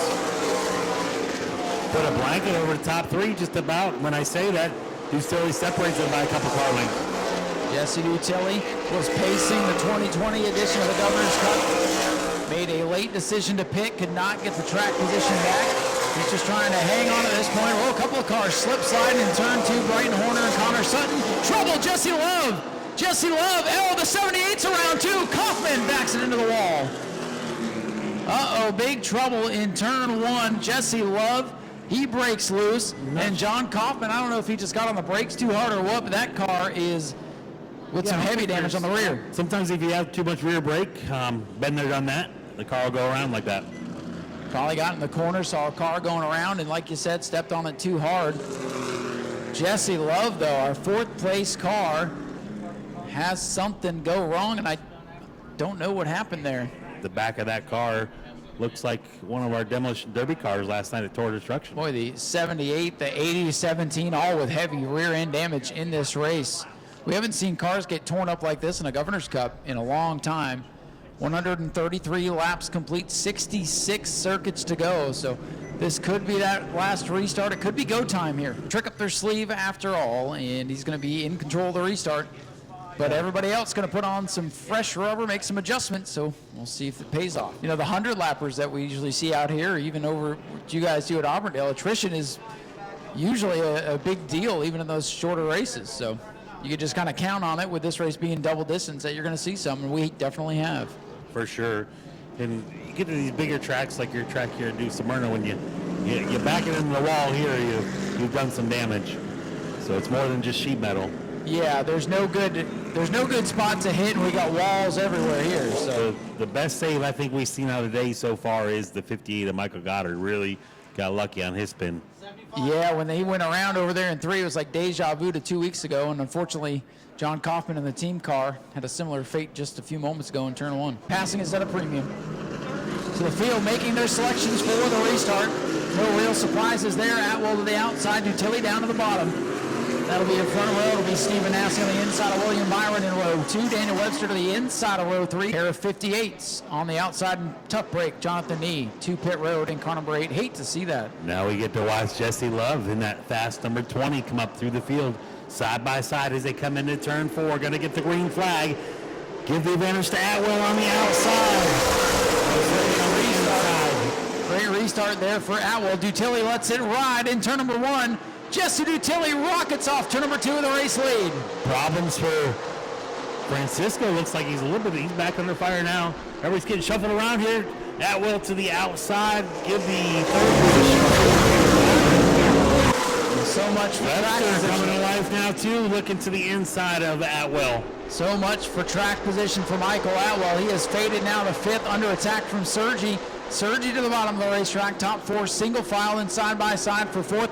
Webster to the back bumper of William Byron now.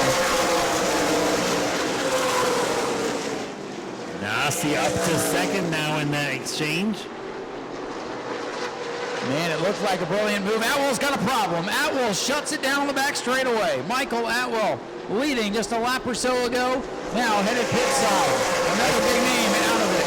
And that's probably another deja vu moment for Goddard as he saw that. Yeah, last time he saw the 55 switch lanes, it ended real bad for Goddard, who's been able to battle his way back inside the top 10. The 10 of Francisco's really off the pace as well. Yeah, at this point, Ross Francisco, he's doing exactly what he needs to do. Survive, get the experience, and the way this race is shaping up, could get a top 10 out of all this. He's currently being scored 13th.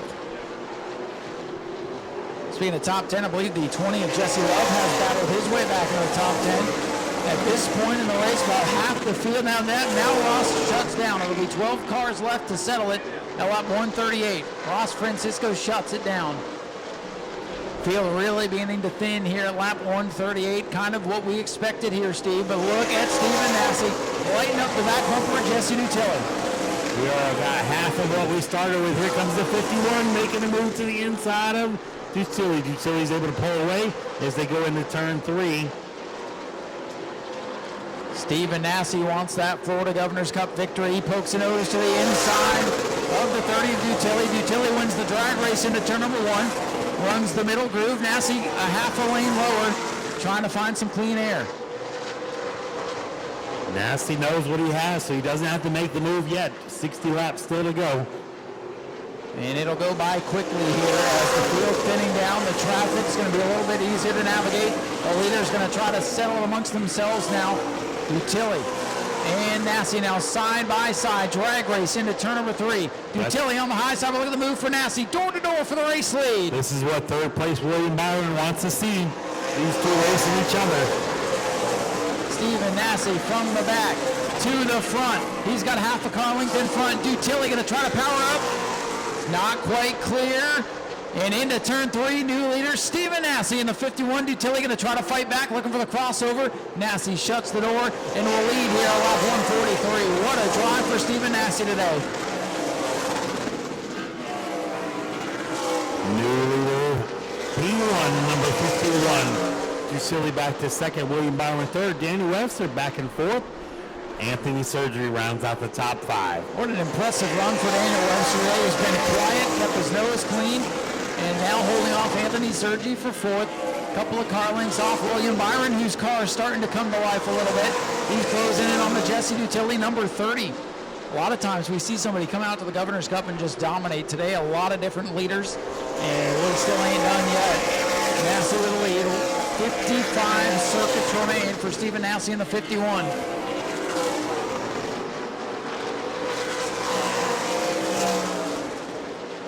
Car length, 2 car lengths separates 1 and 2.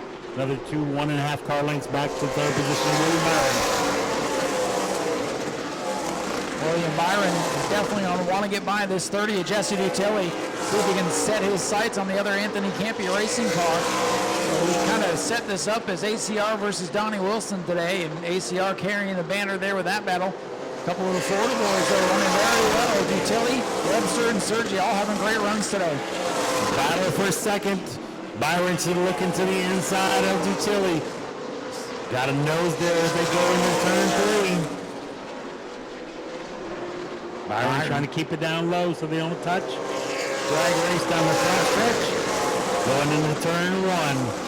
So tough to make it happen on the bottom of the racetrack, especially with a strong car like Jesse Dutilli. Byron, though, going to go back on the attack. Still watching Jesse Love battling Bobby Good here down the back straightaway 4 position. Jesse Love's going to need another yellow to get back in this one, I believe. Battle for second, under fire again. Byron inside. Dutilli just able to roll that outside, though. Drag race down the backstretch. Got a battle for farther back. Love making his way around good. A bumper tag there in turn 2, 4 position. Oh, Dutilli gets loose, and Byron's got an opportunity. William Byron gets clear for second. He will now once again set his sights on the team car, the Stephen Nau Sea machine, the other car coming out of the Anthony Campy stables here this weekend. Stephen Nau Sea with a big lead, looking for that first Governor's Cup. He might have to hold off third place Cup Series man, William Byron.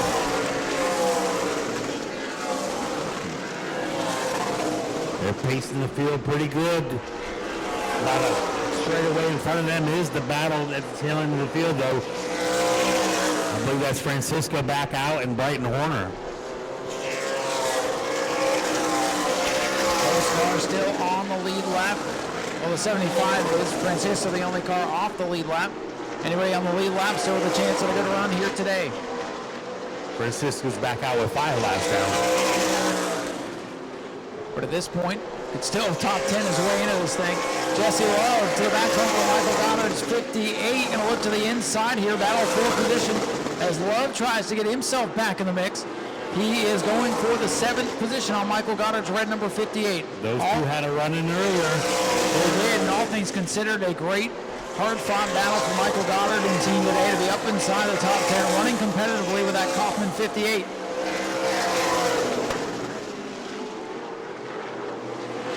Side by side, that battle rages on in 1 and 2. They touch just a tad there through the corner. Opens the door for Good. Bobby Good is trying to look to the inside of Goddard now. Anthony Sergi starting to get on the loud pedal now. He's to the back bumper of Webster. Webster climbs the hill in turn 1. Sergi pokes the nose to the inside. Checking lap times. William Byron a skosh faster than the Stephen Nau Sea machine. We'll check times at the line once again. Nau Sea for 19:05. 18. Jesse Love. Down pit road, the 20 of Jesse Love. Tough break for Jesse Love. The Donnie Wilson cars falling out of this one before the conclusion. 2 very strong cars, and Love's just going to pull it behind the wall. That's all she wrote for one of our top contenders. Tough break there. So again, at the line last time by, Stephen Nau Sea at 19:07.8, 19:04.9 for Byron. Byron with the fastest car at the moment, trying to close in. Sorry, Nau Sea coming up on a lap car. Lap car will be 5 laps down. Ross Francisco racing Brighton Horner really hard. They've separated each other now. Going to give the top side to Stephen Nau Sea. I believe Ross going to give way to the bottom of the racetrack for race leader Stephen Nau Sea, who tiptoes to the outside of the lap machine. Francisco hanging on, trying to sneak into the top 10 here as Sergi gets to the inside of Webster. They battle a little bit there. Sergi off the gas, positioning himself for that low entry in turn number 1. Webster, though, hangs onto the spot. Good and Goddard going at it. Sutton and Aramendia going at it. A couple battles throughout the whole field. Yeah, there's always something to watch here in this Governor's Cup. It's been a great race. Things are thinning out throughout the field a little bit, but I think the race has just begun with 40 to go. 160 on the board, 40 laps to go. Field making their way around the 75 of Brighton Horner. Once the lead cars can clear this lap car, have some clean racetrack, we'll see if William Byron can continue to reel in the leader. Willie B continues to be just a skosh faster than Stephen Nau Sea, but they are pretty close. William Byron much quicker that time. Jesse Dutilli trying to stay in their tire tracks. Daniel Webster still hangs on to 4th. Sergi is in 5th and is back to the championship leader, soon to be champion by May.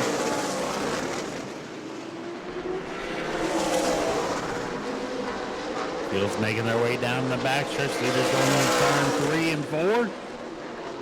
Going to put 163 laps on the board. Bobby Good making a pass on Michael Goddard in turn number 3. They've been working on one another. That's for 7th, so Bobby Good maybe hasn't had the speed, but he's been able to keep the car underneath him today and up into the 7th spot. Sergi still in a dogfight with Daniel Webster for 4th. Oh, they touched! In the back of Webster. Webster washes up high. Going to try to tuck him back behind him.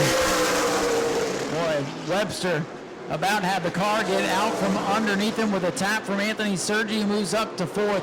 I don't think Webster's going to like that too much. Those are two longtime racing buddies there. But hey, you're not friends at the end of the Governor's Cup. And that's going to open the door for Brad May now to put the pressure on Danny Webster. We've got the Francisco and Horner fight again right in front of those drivers. Willie B is closing in on your leader, Stephen Nau Sea. The leader out 3 car lengths with 166 complete. Who's going to survive? Will we see another yellow from Stephen Nau Sea? Hold off the team car from the Anthony Campia Racing Stables. William Byron closing in. He's coming. Here comes that 24. To the line this time. 167 complete. William Byron closing in on Stephen Nau Sea's number 51. William Byron closes up to about a half a car length in the turns. Nau Sea's able to pull in just about a car length in the straightaways. He's there. Where will he be able to set him up? Can he get by? There's a long way to go. It's going to be tough to hold him off at this point. Brad May here for turn 3. Got the nose to the inside. Side by side as they go into 4. Still with the advantage on the outside is Nau Sea. Nau Sea holds on to the lead. Lap 169 for Stephen Nau Sea. The 24, William Byron, takes a peek down the inside again in a drag race down the back straightaway. Byron looks better on this end of the speedway. He's up to the numbers. They're even for the Governor's Cup lead off turn 4 again. Drag race to the line. Nau Sea leads by half a car length. Byron with position on the bottom of the racetrack. Still door to door. Nau Sea using the outside momentum. Dutilli likes what he sees. He's trying to close in and make it a 3-car battle. Again, Nau Sea holding off William Byron. I don't know how long he can do it. Byron gets a little tight. Backs out of it just a tad. Nau Sea clear back out in front. Good race at the front. Inside of 30 to go.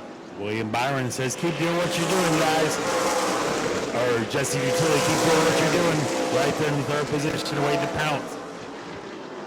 Byron having to reset here. That car got a little bit tight in the apex of 3 and 4 last time. He's setting him up again. Gets a good launch off turn 4 this time. William Byron's got the better car, it appears. Nau Sea's got the preferred position on the racetrack. He's able to use that to his advantage. So tough in the bottom groove when the cars are equal. Brad May all over the back bumper. Daniel Webster for 5th.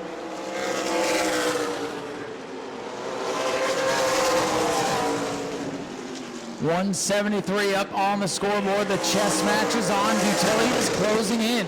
Dutilli with the battle in front of him with one of the fastest cars on the racetrack now. Dutilli's loving it. He's reeling these guys in. The veteran closing in on Nau Sea and Byron. 2 cars out of the ACR stables. Run 1 and 2. Then it's Jesse Dutilli in the 30. And it's way back to Sergi in 4th. They're going to catch the lap cars of Connor Sutton and Bobby Armando pretty quickly, though. That's going to be interesting as Aramendia throws it sideways off the corner. Who's going to win the chess match here through lap traffic? Nau Sea leads. Byron settled back into 2nd, a couple car lengths behind.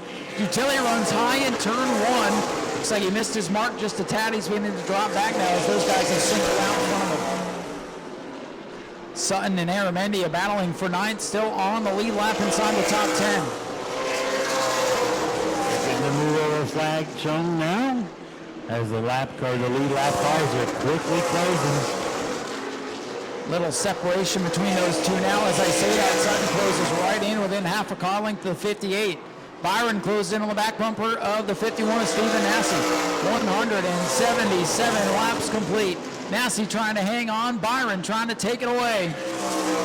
Dutilli in the catbird seat, perhaps back in 3rd. We got the battle right in front of them again for the lap cars. 54 of Sutton. Armandi on the outside going to get the move over flags this time by. Boy, I can tell you, well, they touch. This is not what the leaders want to see. What's going to happen in turn one? Nau Sea trying dives to to the use it as bottom. a pick. Not going to work. Byron's going to take him 3 wide, possibly. No, has to back out of it. Oh, man, Stephen Nau Sea centered on the bottom, threads the needle. Here comes Dutilli. Crazy racing through lap traffic here in the Florida Governor's Cup as we come to lap 179. 21 laps to go. Can he hold on? Problems for the 54. Got a tire rub. Connor said got a tire rub on that exchange. Boy, Sutton and Aramendi in their own battle, making it tough for the leaders. If you want to win the Governor's Cup, you've got to earn it, no doubt about it. 20 laps to go for Stephen Nau Sea in the 51. Yeah, you're right, Steve. Big tire rub on that 54. That was definitely not a brake lockup or anything like that. So we'll see if the tire's going to last. Nau Sea, Byron, Dutilli on their own track right now. Sergi a distant fourth. Webster hanging on to fifth ahead of Brad May.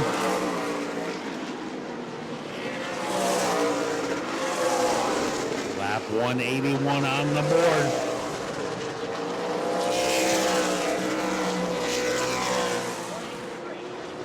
There will be a competition caution at 183. So there will be one more restart in this race. Comp caution coming up at lap 183. So yes, this battle is intense, but it's going to come down to a restart. Stephen Nau Sea holding off William Byron. We expect the yellow lights to come on this time by as Nau Sea continues to lead the way.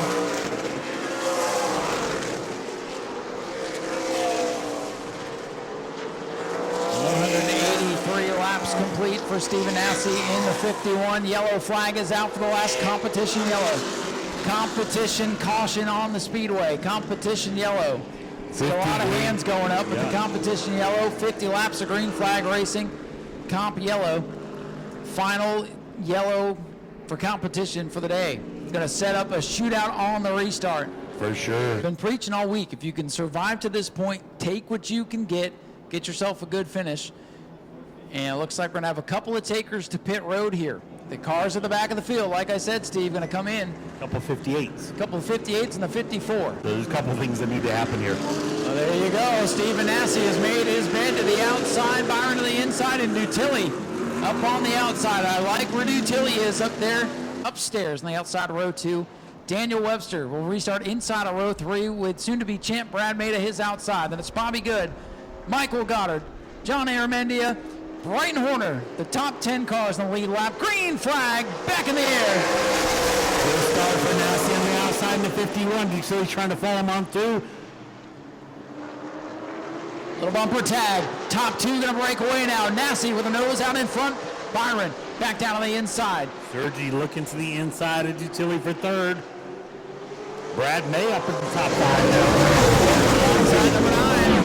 The Arcade Woods Incorporated car coming to live. Contact! Dutilli up the track, and around goes Brad May! Sergi kind of got in Dutilli a little bit there. Webster had to get on the binders a little bit. And well, Steve, Brad May. Here we go. The 30 and 20 not happy with one another. You could feel it coming. The energy was building, and you could feel the crowd as the cars came together. Deja vu from the Bill Bigley Memorial a few years ago with the 20 and the 30. Caution was the 9. And as the laps click away, that intensity going to pick up, and the patience going to go right out the window. Brad May, a little bit of wrinkle on the rear end, but could have been a lot worse.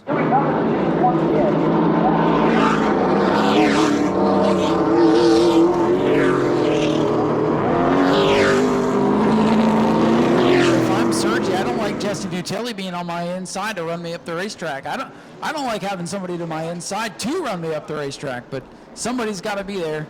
Watch them coming into turn 3 as they get the green flag on the exit of 4. Field comes up to steam. Good restart for Stephen Nau Sea. Nau Sea leads us down into 1. Byron shoots to the bottom. We're dead even through 1 and 2. Dutilli sideways on the bottom. And Stephen Nau Sea with a launch off 2. Back in front. Dutilli sending it down in there to the 3rd position. Sergi still right in front of Dutilli. Utility to the back bumper of Anthony Sergi. He's not going to cut him a break here. Look at Michael Goddard coming out of the back of the field. Goddard up to 5th around Webster. What a run for Michael right Goddard. there in the 6th position. Top 8 cars in a line like a train going down into one. Webster pops on a line into the inside of the 58 of Goddard. Nassie's got a car length on William Byron. Definitely got the restart he was hoping for. Can he hold him off? Coming to lap 187.13 laps to go. Going to feel like an eternity for Stephen Nassy at the front of the field. Webster, I think, was just a little bit faster than Michael Goddard, but he can't get around him for the 5th position. Things settle down for the time being. Top 8 cars still right there together, but a little space starting to grow between groups. Webster for the final spot in the top 5. Bobby Good just found the concrete again on the front. Bobby Good trying to knock the wall down here today. Battle's on for 5th. Top 2 breaking away. Sergi up to 3rd. What a great race for Anthony today. Dutilli drop kick back to 4th. The battle is for 5th. Webster in the black 33 to the inside of Goddard's 58. They touch. Lap 189 on the books as the field's making our way down the backstretch. Going to get 10 to go this time by. 10 laps to go in the Florida Governors Cup 200. This has been a marathon of a race, and the race is really on now. Give it everything you've got if you're going to win the Florida Governors Cup. Here comes William Byron. He's going to run off turn number 2 for the lead. They touch down the back straightaway. Byron's got a nose in the inside. They touch again, coming off the corner. Byron is there. Nassio powers up and leads lap 191. Sergi closing in. He wants to see those guys get to battle and try to take advantage if there's a mishap. Coming around here to lap 192. Going to be 8 to go. Byron right there on the back bumper of Nassy. Nassy can just hit his marks. He's been strong, but William Byron really good here off turn number 2. Just can't seem to get off turn number 4. Up far alongside the 51 to make a move. It'll be 7 laps to go this time by. 7 to go. 193 complete. Webster and Goddard continue to battle door to door for the 5th position. Webster down on the bottom in 1. Byron to the bumper of Nassy. Here comes Willie B once again down the back. Got the nose to the inside, but Nassy's able to roll the outside, or has been, not able to get it as good this time by. Byron knows the line, gives the 24 the advantage. Boy, I think the 51 bounced off the wall going into 1. Nassy trying to hang with him. We are door to door for the Governor's Cup with 6 to go. Nassy back out in front. Byron gets pinned down on the apron. They touch. Smoke, and here comes Sergi. Look at this battle. Nassy back out in front. Wow, what a race. 3 cars. 5 laps to go. Nose to tail. Put a blanket over the top 3. What a great race for the Florida Governor's Cup inside of 5 to go. Nassy wants it bad. Byron wants to take it away. Make Nassy the bridesmaid once again. 4 to go. Stephen Nassy puts a little bit of separation between himself and Byron as they went door to door down on the apron of the racetrack, and Byron's got a problem. Byron gets loose, and here comes Anthony Sergi. Byron's off the pace. Sergi up to 2nd. Nassy out front. Coming on here for 3 laps to go. William Byron. Problems for the 24. Off the pace with 3 laps to go. Tough break for William Byron. Clear sailing perhaps for the 51 of Nassy. We'll have to see if Byron's able to stay, or able to get off the racetrack as we're coming to 2 laps to go in the Florida Governor's Cup. 2 to go for Stephen Nassy. Stephen Nassy. Sergi. Byron able to pull in on the back straightaway. Track is clear. Stephen Nassy looking to finally win the Florida Governor's Cup. Sergi trying to close in. He's going to need something drastic to happen. White flag in the air for Stephen Nassy. If he can hit his marks 1 more lap, he'll finally win in that Florida Governor's Cup. Final trip down the back straightaway. What a battle it was with William Byron into turn 3. And coming out of turn number 4 for the final time, ladies and gentlemen, Stephen Nassy finally conquers the Florida Governor's Cup. Sergi is 2nd. Come home 2nd, Jesse Dutilli 3rd, Michael Goddard 4th, and Daniel Webster rounds out the top 5. Brad May will be 6th to lock up the championship. Ladies and gentlemen, here he comes. Let him hear it. Your Governor's Cup winner, Stephen Nau Sea. Got some family and crew down here to celebrate with him. Folks from Flow Racing going to scoop him up, grab a quick TV interview, then we will hear from our race winner. What a race it was. Anthony Sergi second, Jesse Butilli third. It's been a long time coming for Stephen Nau Sea in this race, about the only thing he had not conquered here at New Smyrna, and now he's done it. Stephen Nau Sea, come on over here. Stephen Nau Sea. Stephen, here is the Florida Governor's Cup trophy. Get a picture here with Jim Jones real quick. Stephen, finally, you're a Florida Governor's Cup champion. What does this mean to you? Man, I'll tell you what, I've been trying to get my name on this trophy for a long time. Had a couple of them slip away from me, and I wasn't going to let that happen tonight. You know, I was going to run William hard, and you know, he's a great driver. I really appreciate him running me as clean as he did. You know, he was trying to run me up a little bit, and I was doing everything I could to hold him down, and it's unfortunate that he had the right front go down right there. I was happy to see it, but it's definitely unfortunate. You know, we got away with one. He had a good car, and you know, I can't say enough about this group, this Anthony Campy Racing. They're just bringing such good race cars and just, you know, really turn my year around. And I do feel like we have a good shot going into the Derby to pull it off this year. Well, you had to be nervous there on that last restart, knowing the 24 comes out of the same stables as your equipment, same team. William Byron, obviously a great driver, but to battle him door to door to get your Governor's Cup, that's a memory you'll never forget. Oh yeah, no, it'll be around for a while. You know, I think that he still owes me one from the Derby a few years ago, so this will get that one back, and I look forward to racing with him more. Like I said, he's a good driver, and Anthony Campy brings some good race cars. I think we showed that today. Well, that was great hard racing. Probably one of the best Governor's Cups we've seen in a long time. You passed so many cars today. You started at the back of the field, lost track position, came all the way back through. You earned this one today, man. Congratulations. Yeah, and I just want to say this. I appreciate all you fans. Without you guys, you know, we really wouldn't be able to do this out here. And I got a hell of a group of fans, and you know, we have a good time together. So maybe we'll have a beer here after these races. Man, and they were loud when you won this thing. Congratulations again. Is there anybody else you need to thank? Man, just everybody. There's too many people, but of course my mom and my dad and my sister, my girlfriend, you know, they put so much effort in traveling around these races and letting me live my dream, and I'm just super grateful. Well, the dream comes true today for Stephen Nau Sea, and here comes Miss Jane Hart, our track owner, Mr. Robert Hart. Without Mr. Hart, there would be no Governor's Cup here at the New Smyrna Speedway.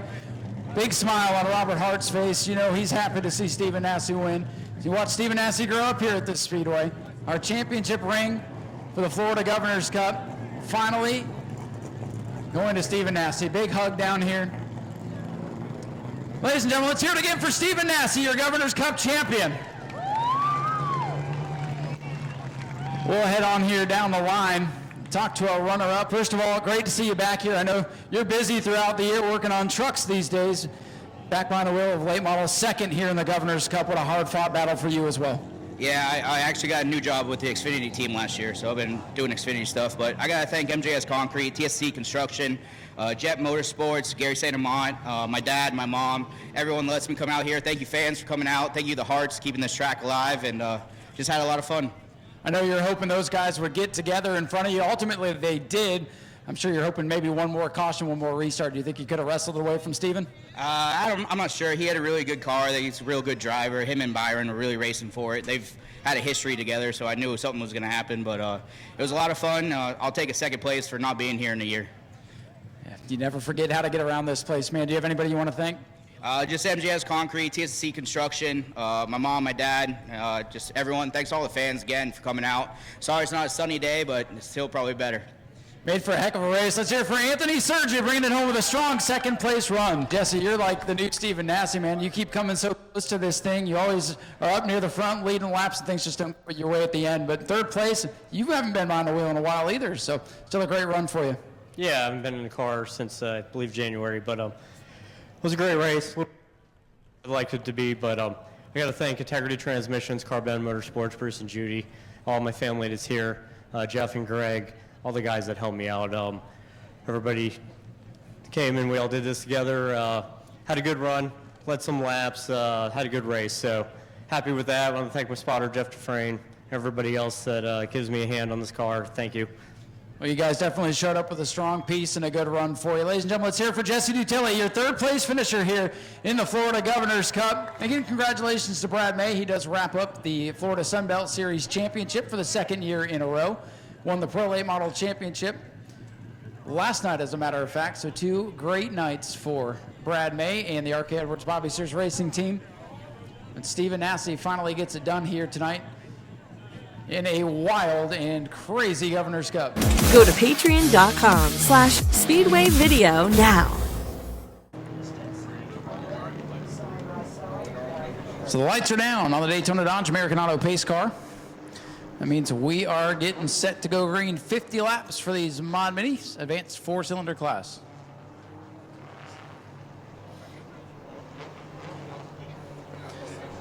Sean Bass from the pole position looking for the clean sweep on the year. And here they come. Double greens in the air. Mod Mini Challenge Series final race of the season underway. And look at that, the 71 car on the outside gets going. It's Simons to the lead. And Goolsby cuts down in front of the 112. Sideways. Goolsby hangs onto it. What a save there for Goolsby. Boy, turn 1 and 2 today on restarts and starts has been pretty wild.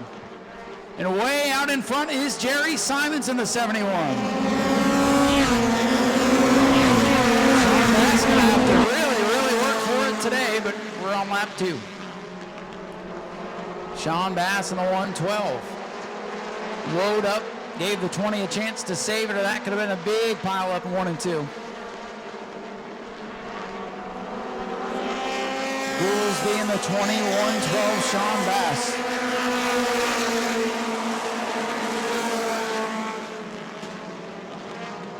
Side by side a little bit further back as the 20 pushes up off of turn number 2. Here comes the 112 of Sean Bass now.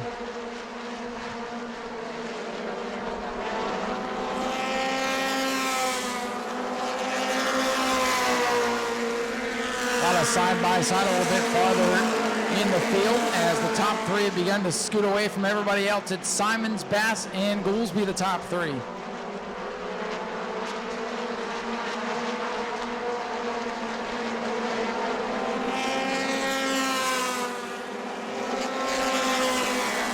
So side by side a little bit farther back through the field, John DeGeorge working on the Jeff Firestone number 93. Ernie Winton in tow in the 95.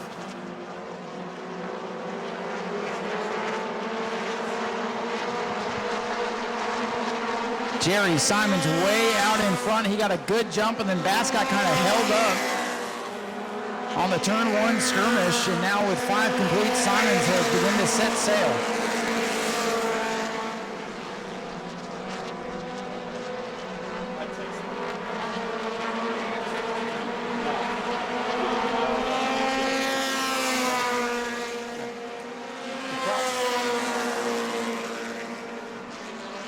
Front it is the 71 of Jerry Simons still showing the way. Sean Bass a distant second tonight with Larry Goolsby, the only other car in the same zip code.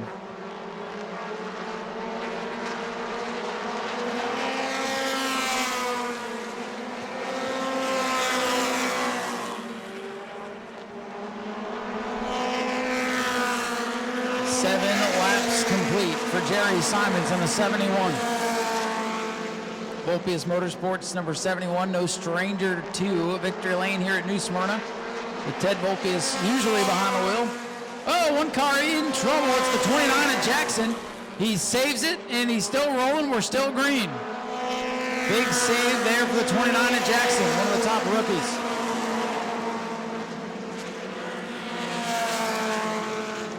Leader going to get by on the outside, put Jackson a lap down as we come to lap number 9.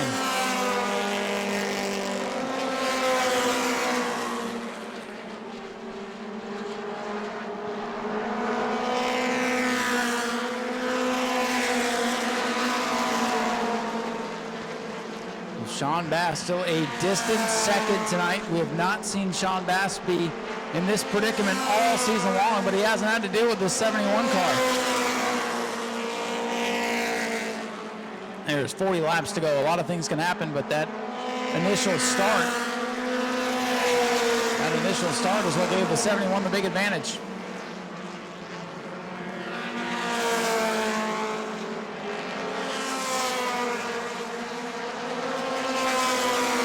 29 at Jackson struggled again off turn number 2 that last time by.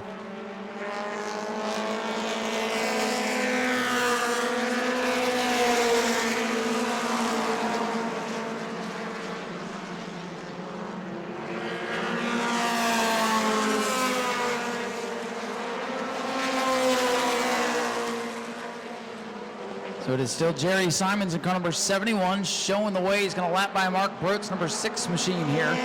Sean Bassett is in second on the 112. Bass will win the championship. Larry Goolsby hanging on to third. 78 car of Russell. Followed by the number 93 of Jeff Firestone hanging on to the top 5.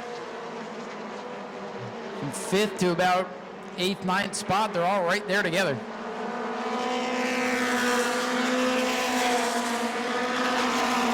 Little body slam here down the front straight away. A 33 machine getting into it with the 95 of Ernie Winton. James Glover and Winton trade some vinyl. And it is all Jerry Simons at the front of this field. Third place in the modified feature. Last night won the modified championship and trying to play spoiler here in the Mod Mini Challenge Series. Sean Bass has been perfect this year. It's a long way to go. 15 laps complete, 35 to go. Bass is starting to reel him in just a tad.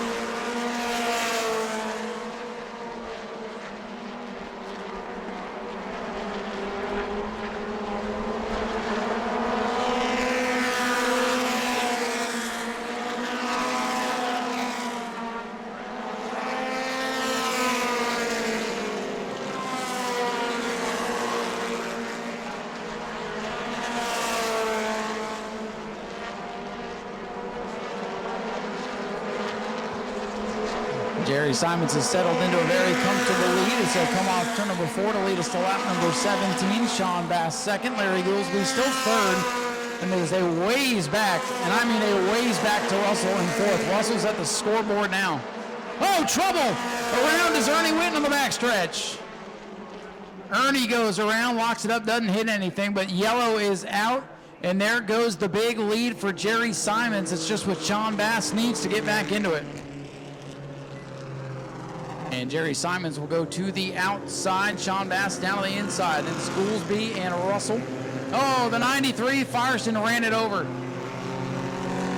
The 93, first time doing the choose zone. He ran right over it and out the drop to the tail of the field.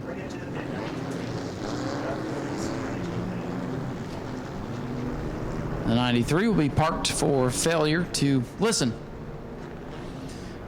These teams are to have spotters up on the roof and to be monitoring race control. And after they told him to go to the back, he decided to go back up to his spot. So his night will be over at lap 17 for failure to listen to race control.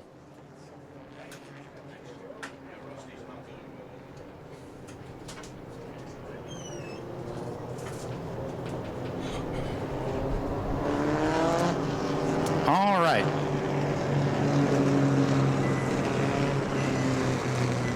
Funny thing is that 71, that's a team car. And Tim Volpe is with hands on both those cars. Figured I guess the only way they're going to beat the 112 is if I build another one to beat it. So mano y mano for the Volpe's Motorsports team here today.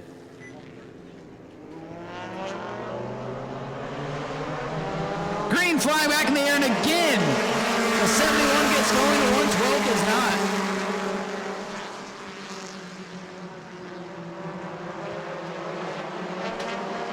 Sean Bass back up on the gas, but Simon's going to pull away. If the 112 is not going to go on the restarts, it's going to be tough to build up the momentum to get back to the 71.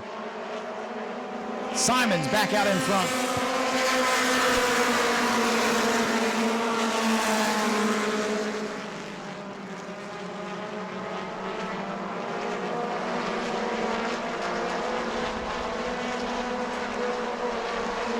So 18 laps in the books. It is Jerry Simons setting sail in car number 71.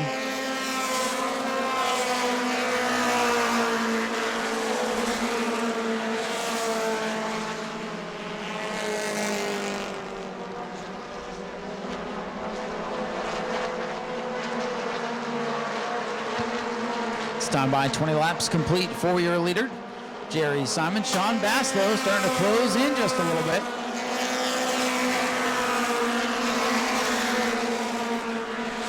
Larry Goldsby continues to run in third. Then it's David Russell, 74.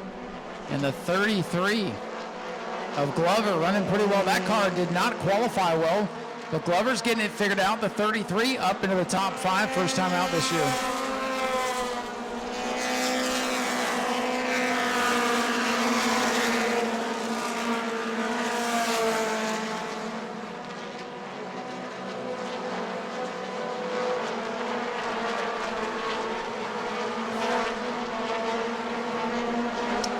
Jackson, our leading rookie, is going to shut it down. He might be our second retiree from the race.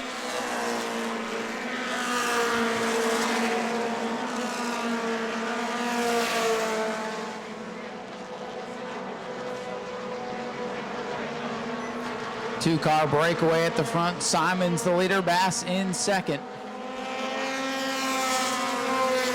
Goolsby back in the third spot.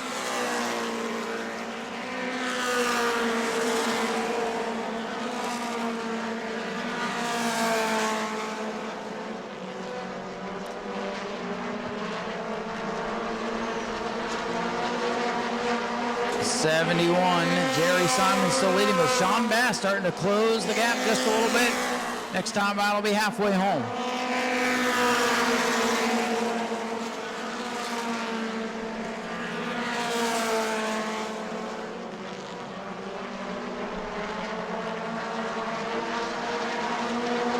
Halfway for Simons this time by. Larry Goolsby all by himself in third. Then it's a pretty good battle here with Russell, Glover, and George. Jared Zebley, the yellow 44, the little school bus hanging in there.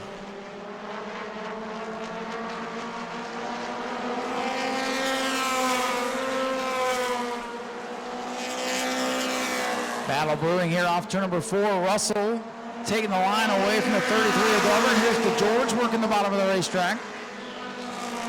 John DeGeorge trying for a top 5 in what could be his last ride out here in the Mod Mini.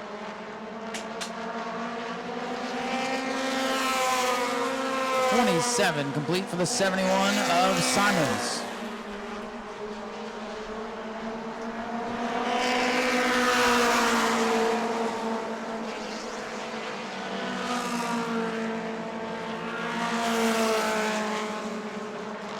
Side by side on the backstretch, 22-33. George on the bottom, Glover on the outside as they run close together.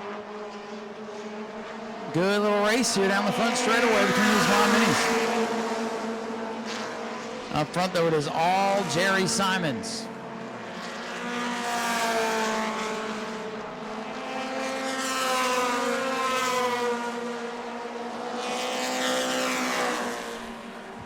John DeGeorge finally going to win that battle in the 22. He's back up into the 5th spot, setting his sights down on Russell's number 78. Up front, it is still Jerry Simons showing the way.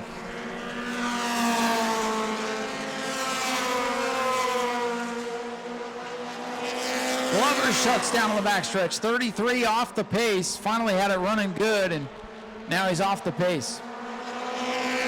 Sean Bass a couple of tenths faster than Jerry Simons in the 71 now as they come up to lap traffic. Mark Rhodes, number 6.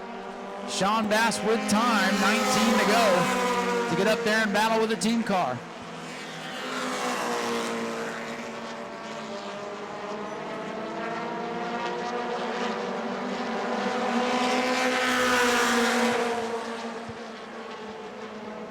Sean Bass, the 112, he is closing in now on Jerry Simons, 18 circuits left. 22.5 to a 23.3, Bass 2 tenths quicker.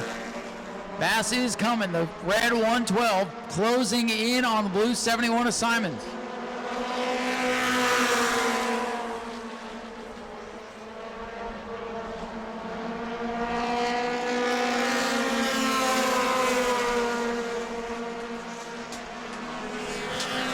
Traffic ahead, Ernie Witt in the 95, and Bass is within 3 car lengths now. Bass is coming, trying to close off a perfect season.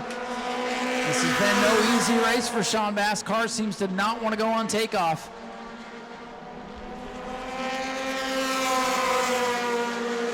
Simons and Bass still way ahead of the field. Simons running the 21.5, 21.4 for Bass that time.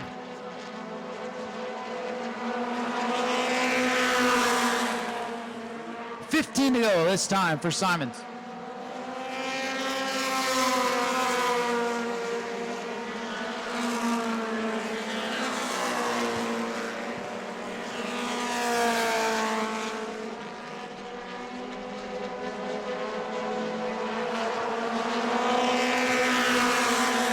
Simon still leading Bass in the 112. Lead has begun to stabilize once again. Simon's a 21.5, Bass is 21.7, so Simon's back to being the fastest car on the racetrack. I mean, tough conditions for these racers today. A little bit of hanging mist in the air. It's been beautiful, sunny, almost drought-like conditions for weeks. And of course, we get the Governor's Cup weekend, and Mother Nature's trying, but she's letting us race too, so we appreciate it.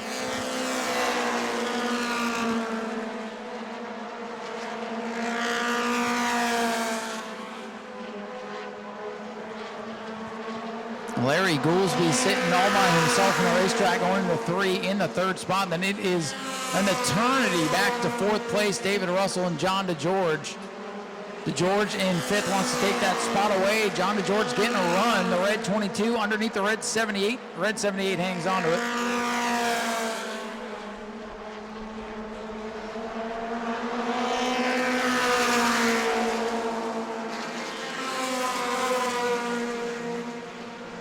Next time by, it'll be 10 laps to go. Best battle is for that 4th position. John DeGeorge, the red 22 with a run on the 78. John DeGeorge running a very nice and clean race at this point.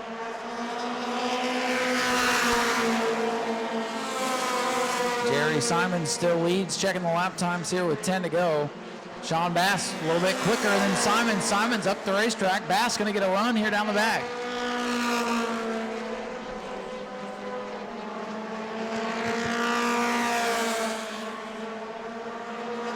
Closing in on lap traffic.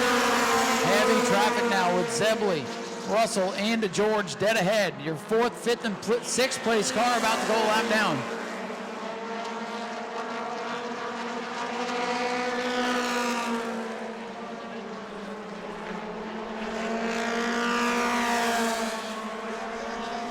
Whoa, a little wiggle out of the 112. Sean Bass really up on the wheel now.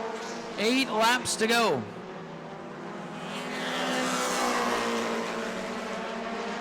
Eight laps remain for the Mod Minis. Sportsman drivers coming to stagings. They'll be up next. For the lead, here comes Sean Bass to the inside of Simons. It's finally heating up at the front of the field. Sean Bass gets loose, going in and around goes Zebley. Around is the 44 yellow flag. Another restart. The yellow 44 goes around in one and brings out the yellow flag. And our assistant flagman down there in the front row of the grandstand's been busy today.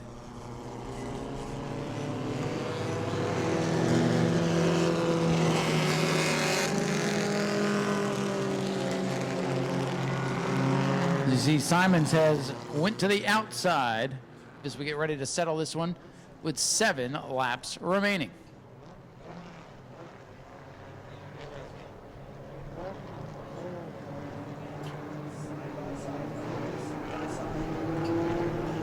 Field tightens up, and we are back underway in another big restart. That 112 will not get going on the restarts. I wouldn't have wanted to pick the inside lane behind him based on what I'd seen today, but they're going to call him back, so we'll try again. Got quite a few up on the hill here today as well. Should be a good little battle. There's some pretty fast hot rods in the sportsman class here today.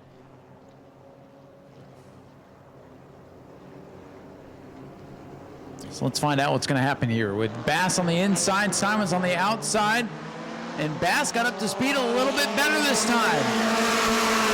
He's getting pushed from Goolsby. Jerry Simons did not get that great of a restart.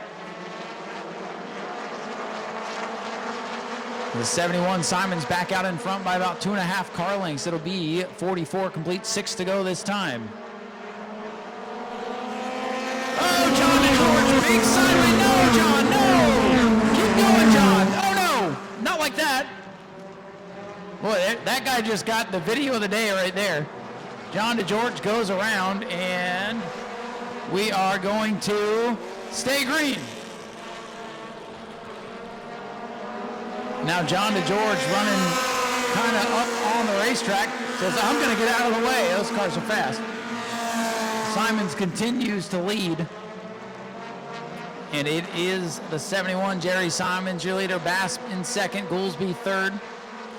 And tough break for John DeGeorge, but he's going to make the highlight reel for sure.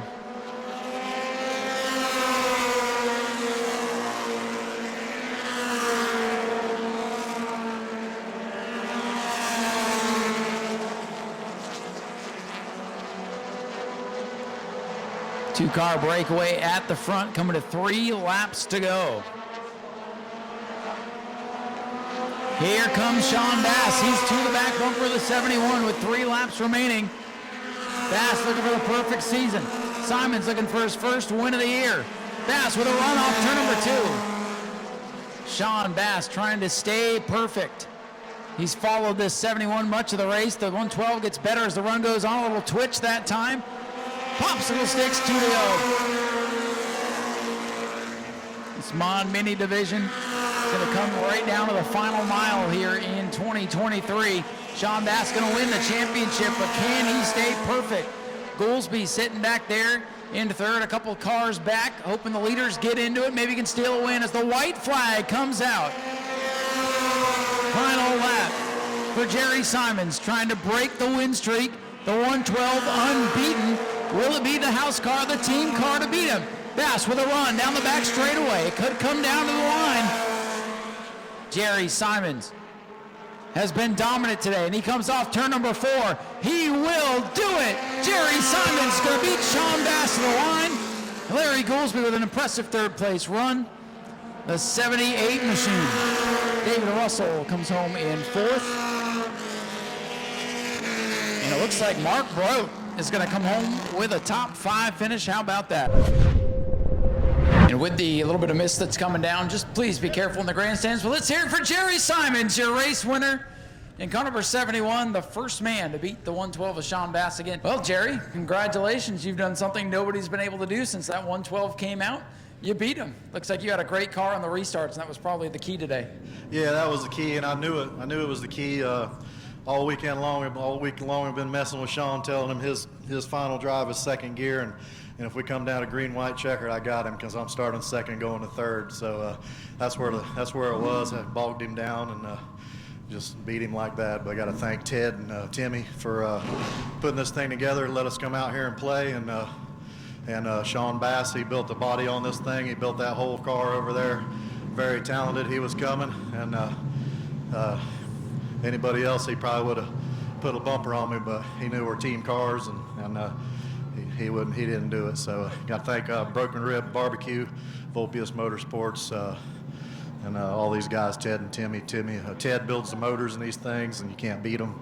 And Sean Bass builds the cars and the bodies, and he's the best at that, so you can't beat that.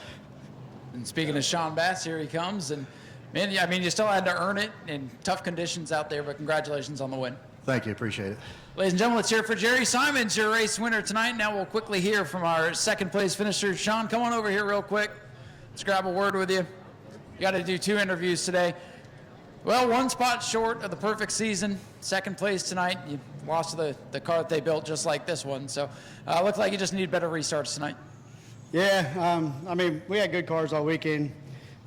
Obviously, if we want anybody to beat us, it's our team car with Jerry behind the wheel and stuff like that. And yeah, I couldn't get going on the starts. Jerry could shift on the restarts, and he was dragging me down like 2,000 RPM, and I was just a dog.